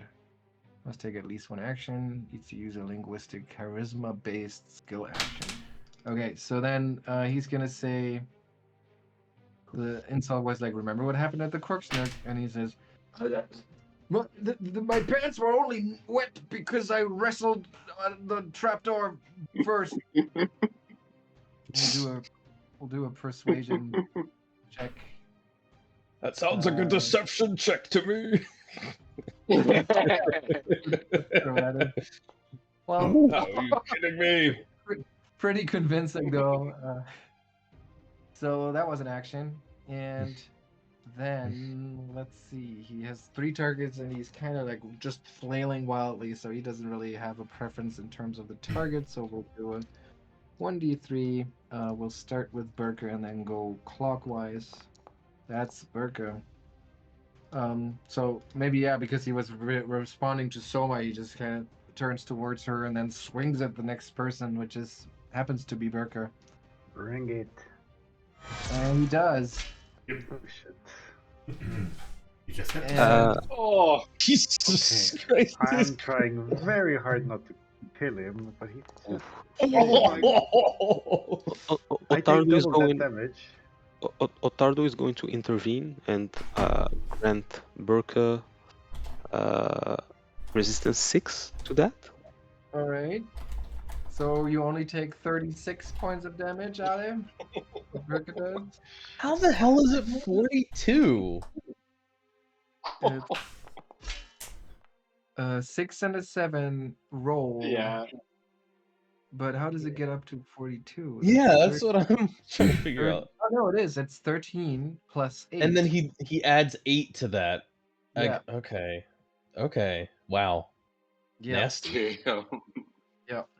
I don't have any weird no buffs or anything. Nope. It's just strong guy. All right. So Ottardo, yeah, you kind of try to knock his blade out of the way with your hatchet, which takes some of the momentum off, but you don't hurt him. Because you did this though, you draw his attention, and he uses his last action to try to attack you with the sword. Maybe the 31 hits. That's a 19 too. And does 15 points of damage as he cuts you. And he says, "You're just like all the others. You just want to. I deserve this." Lucca.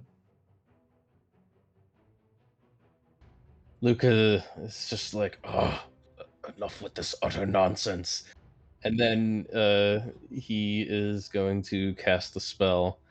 And as he does so, he doesn't use this one very often, but whenever he does, he speaks in his normal voice, but you also hear another voice that seems to be like growling underneath of it.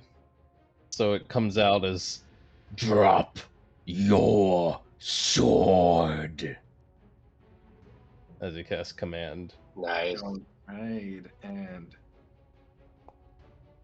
it's mine! He yells out. Yes. Well, then the alternative is death, and Lucca will try to intimidate him. All right. They can bury you with it, except we won't, because we're taking it. So you'll just be dead for nothing. Should have done this first. Should have intimidated you That probably first. would have been a good idea. That's versus will DC, right? Yep. Yes. That works. regular success, so he is Yes. frightened one. So yeah, if you seem to think like, oh, okay, maybe you actually got through to him, and he realizes that this is what's on the table here. And then it's Soma's turn. Well, it is getting very hairy, so I have to turn up the music again. So I will get my flute. I will start our defense, everyone, and Soma will move into better tactical. In the next round, she will move in. All right. Birke. Don't forget Okay, to so apply I'll inspired take a bit of defense. a hit.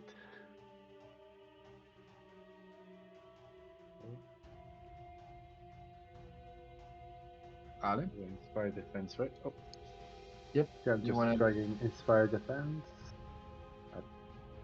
And I'm gonna swing again. Gotta knock him over this time. 21 athletics versus his athletics DC, and that's not enough. Oh, wait, you're flanking, which I would say should apply in this case, and that makes it exactly enough to trip him. Pop! He's tripped. He's He also frightened, goes- so all his DCs should be one lower, I think. That Yep. that's already taken into Okay, account here. yeah. Against the target's reflex. Oh, it's against the reflex DC, not the athletics DC. So that is that's not a success then. Damn. Yep, that's not a success. But you For can a try. drunk, he's very good on his feet. Mm-hmm.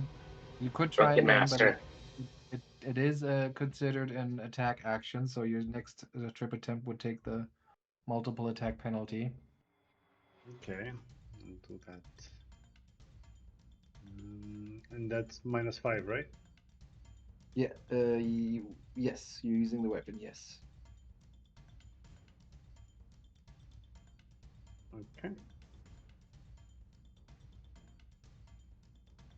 Yeah. Not enough. All right. I'll get him eventually. Okay. So what's your third action?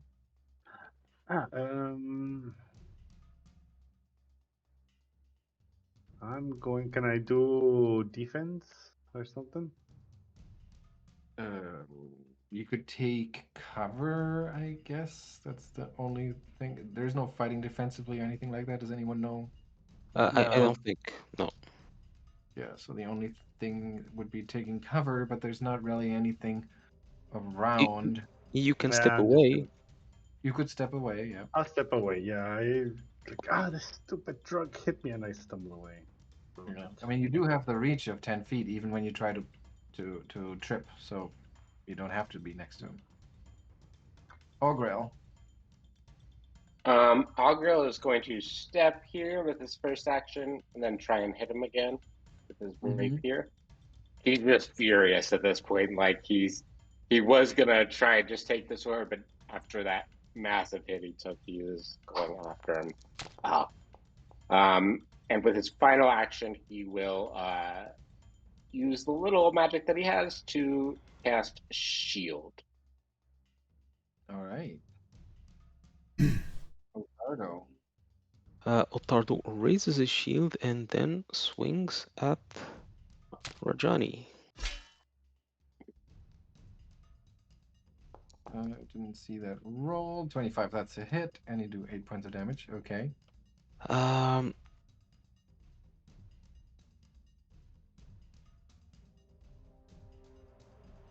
Is that it? and I'm just considering. Oh yeah, Birke stepped away. He'll attempt again with the. He'll try to trip him. Oh, okay. -5.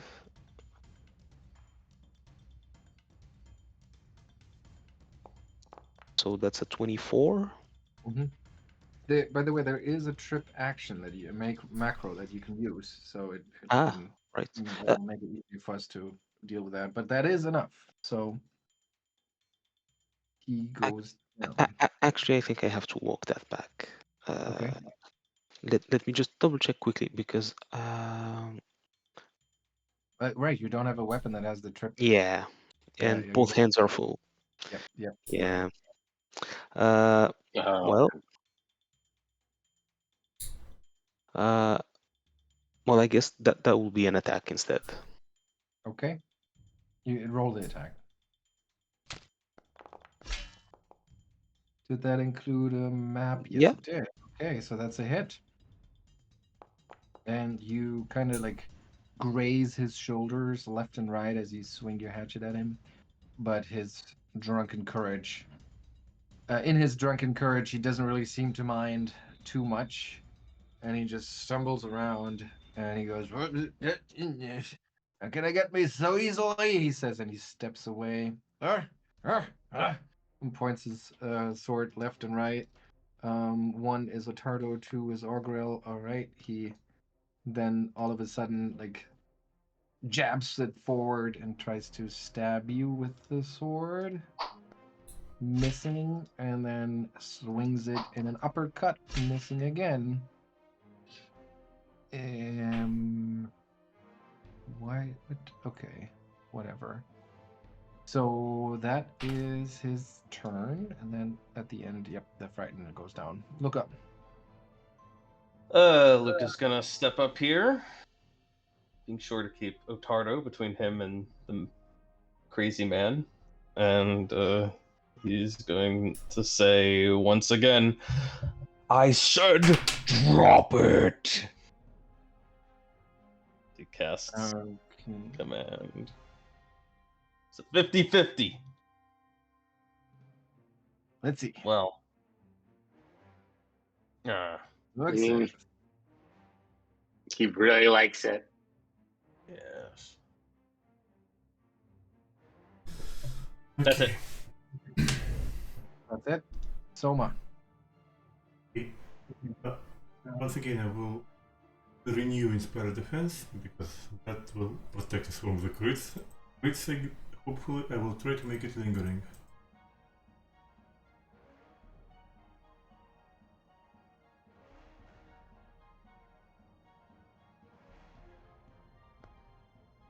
That should be enough. Yes. And I will take a calculated risk and try to cast another Phantom Pain on Carman. And after that, well, let's see it. Okay. Are we sure there's no line in there about immunity? I don't think so.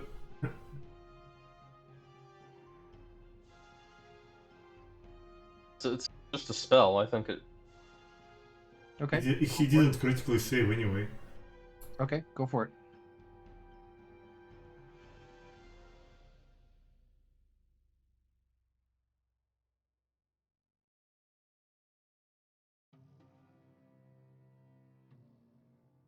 There it is.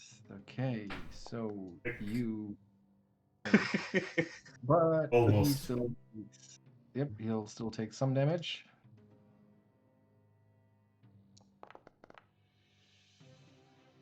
Well, I tried. You can see him like as if he has a substantial headache. And then it's Birke's turn. Looks like Ale can't talk right now. We'll just delay until after Ottardo. So Augrael.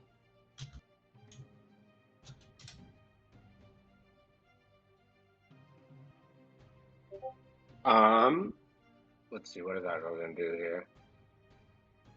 Can't really get in flanking, so he is just going to.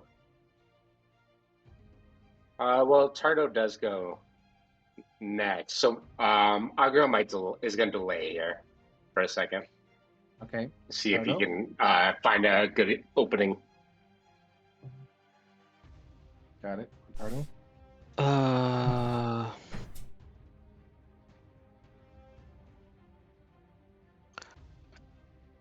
Ottardo. I'm guessing this square is also difficult to stand in, right? The one to Carmen's right? Yeah. Yeah. Yep. Definitely. Well, Ottardo is going to raise his shield and then keep swiping at Rajani.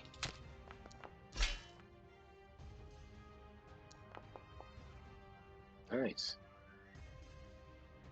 That's wait. There was a hit. So yep, you strike him for 10, and then you miss with the second one. Yeah, And then it's Birke's turn. Okay, Alice said sweep the leg. So let's say. I'll go before. Oh, okay. We'll go first. Yeah. I'll try and can I recall knowledge about him? Sure. That's Okay. society. Okay.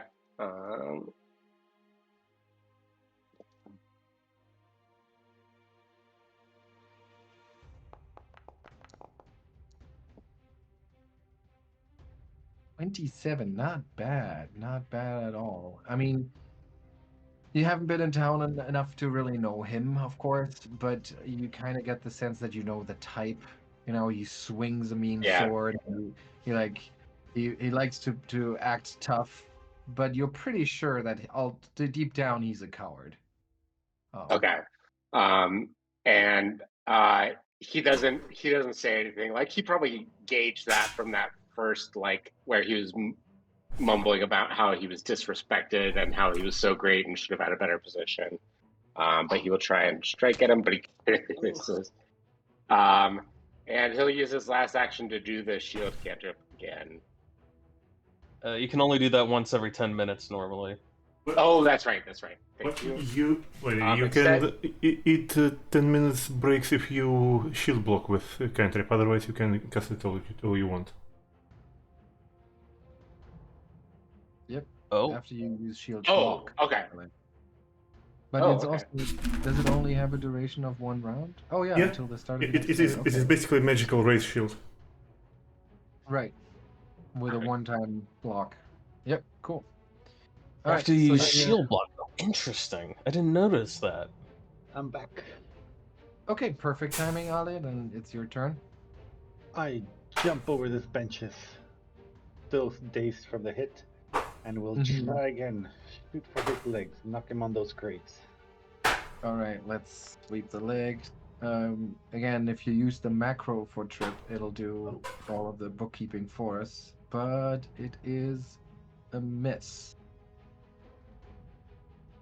Where's Trip? Ah, yeah, I see it. Okay. Wait, I can't click the macro. What do you mean? Ah, it's do I have it here? If you hit Control Space, then there's a little search bar should pop up, and if you type trip in there, you should be able to just drag and drop it onto your sheet. That's not the button. You have Alejandro. You have Oh yeah, I see now. In all the you have actions. a list Yeah, of you actions, got it. and Yeah, I just got saw it it now. pop up on your sheet. Cool. Alright, next. Oh well, yeah, I'll do it with the penalty. My last Yeah. action. Yep. Yeah.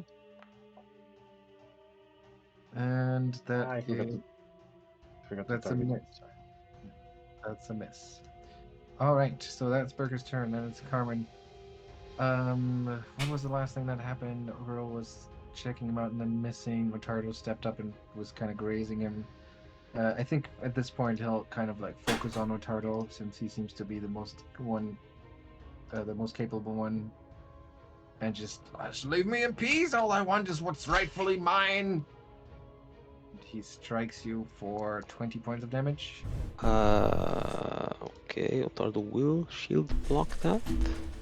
Right. So he's swings from the right, bam, knocks Ooh. against your shield. Really sorry. Why did I- Birke take damage? Yeah, because I think I had the Birke's token Oh, selected. yeah. So that was cancelled, and I can select one valid token. Well, I do have mine selected.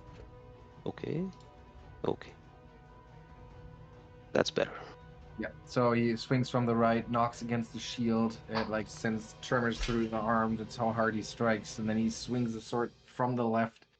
But you're able to avoid that. And then he finally ends with like a top-down swipe, and you like just back up a little bit, and he misses again. Lucca.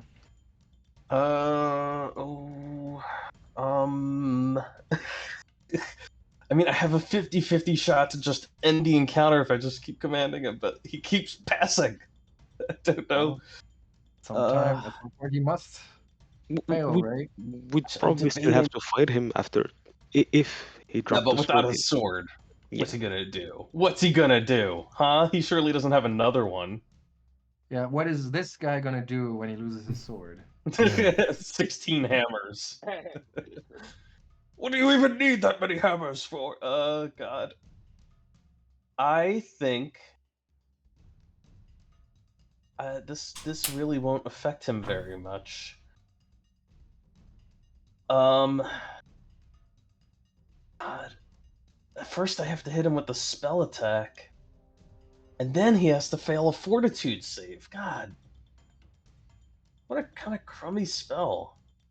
I'm gonna summon. I'm gonna summon. All right. Well, if you're not going to flank, I've got backup. Come forth, you devil dog. I'm gonna summon a guard dog. All right. Is that gonna take one round? It takes all. It appears immediately, but it takes all 3 of my actions.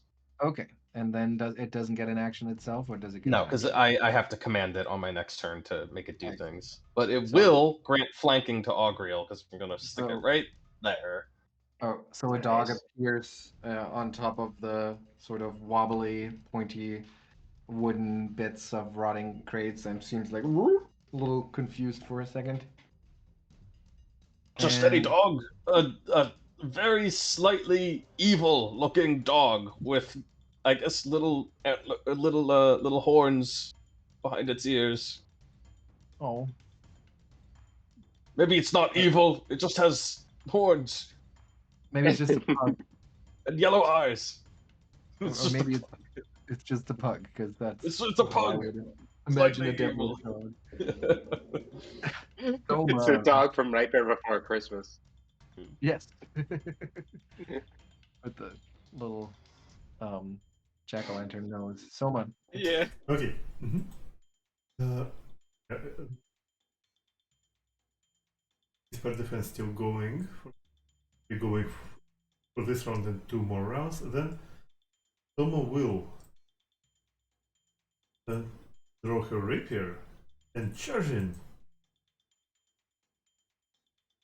Well, it is still prone, so I'm like, it's like, and draw it back. One action, draw the rapier, charge, and let's try to disarm him again. What can we do? All right, so you run over there, hop over the logs next to the campfire, and then try to disarm. Have the rapier has the disarm trait, so Okay, good. So do your athletics check against his reflex. it actually counts weapon potency rune for this one. So Yeah, it should do all the stuff if you. use- never mind. That was so close. I wanted to say that I will hero point this, but I don't see that I can hero point 18. Yeah, that's kind of rough. I mean, they have a chance though. There's not much left in this session. Mm-hmm. All right, Ottardo. Ottardo will raise his shield, take 1 instant to use lay on hands on himself. Oh, he should have a focus point.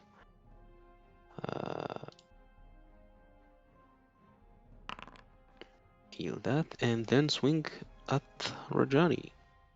Mm-hmm. Carman easily dodges that one. And that's your turn. Yep. Augrael. All right, Augrael is going to utilize this devil pup being here and try and hit him with his rapier again. Nice. And that is a hit. Very good. Ooh. Sneak attack damage here. Yes. So Carman seems surprised to see that devilish dog behind him, and you use that moment to poke him in the side with your rapier. Very good. He'll try one more time. He's gonna try with his Oh no, it's the same actually for him. So he's just gonna try again with the rapier. And he Misses. And he'll do the shield cantrip again, since I can. All right. Birke. Can I still do the attack with a friend in front? Yeah. I think he gets some cover, but let's work that out if it gets closer to his AC. So And you can definitely tiny. attack. Yeah, you can definitely attack. It should normally be water cover if it's through a creature. Yeah. So it will probably take it into account. Okay, Ooh, finally. look at that. Success by 3, so even with cover, that's great. So yeah, as Augrael stabs him in the back with the rapier, you quickly see an opening and you poke away some of the remains of a crate that he's resting his weight on, and it totally knocks him off balance, and he goes poof, falls prone. You have 2 actions left still. I jump on top of him. So you want to move? No, wait, no. I try and kick the sword away from his hand now that he's on the ground. Well, he doesn't drop the weapon technically when he Yeah, goes that's prone. why I want to kick it. Right. So you can move up and try to disarm. Yep. Yep. And then try to disarm, which is another attack action. So it is at a -5, -4 since you're using your unarmed strike essentially, I guess. It's fine.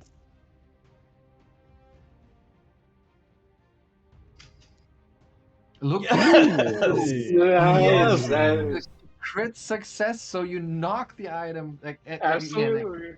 He falls prone after being stabbed by Augrael. You swipe away his footing. He lands face first in a pile of rotting wood, and before he knows what's what, you jump onto him and you just kick this legendary sword out of his reach, and it goes clang, clang, clang, clang into a corner, and he watches it slide away, and you see his face just as he realizes, as it dawns on him what happens, he just starts crying, pitifully, just ah, all I wanted was a little bit of appreciation. Oh, come on, I didn't kick you that hard. You still have all your fingers. And he just keeps on crying and literally pounding the floor, as he's launching into this tantrum, childish tantrum. And then I'm assuming nobody's gonna kill him at this point. So Lucca's get him, Mephistopheles, get him! And then he sees that everyone else is standing down. He's like, oh, never mind. So he eventually just rolls on his back, and he's just covered in dirt and grime. He smells like sweat and cheap wine and vomit, and he just stares at the cavern ceiling, and he's just completely has completely lost any ambition here, and he's just like, all right, take me in. And you look down Okay. at him with hope. I don't know if you feel pity or disgust or anger or whatever it is you're feeling, but at least, if you look over your shoulder, there it is, the blade of Volrajani. Much good has come from this blade before it came into Carman's hands. You hold Otari's tools, you have the thresholds of truth, and you're carrying the hunter's brooch. All parts are in place. And it dawns on you, like seeing Carman there, kind of like Otari at its worst, the town of Otari. But having all of these items, like the Rose Guard, the founders of Otari, at their best. And you feel the weight of Otari's fate. Which way are they going to go? Resting on your shoulders. And that's the end of today's session. Pum, pum, Very good. pum.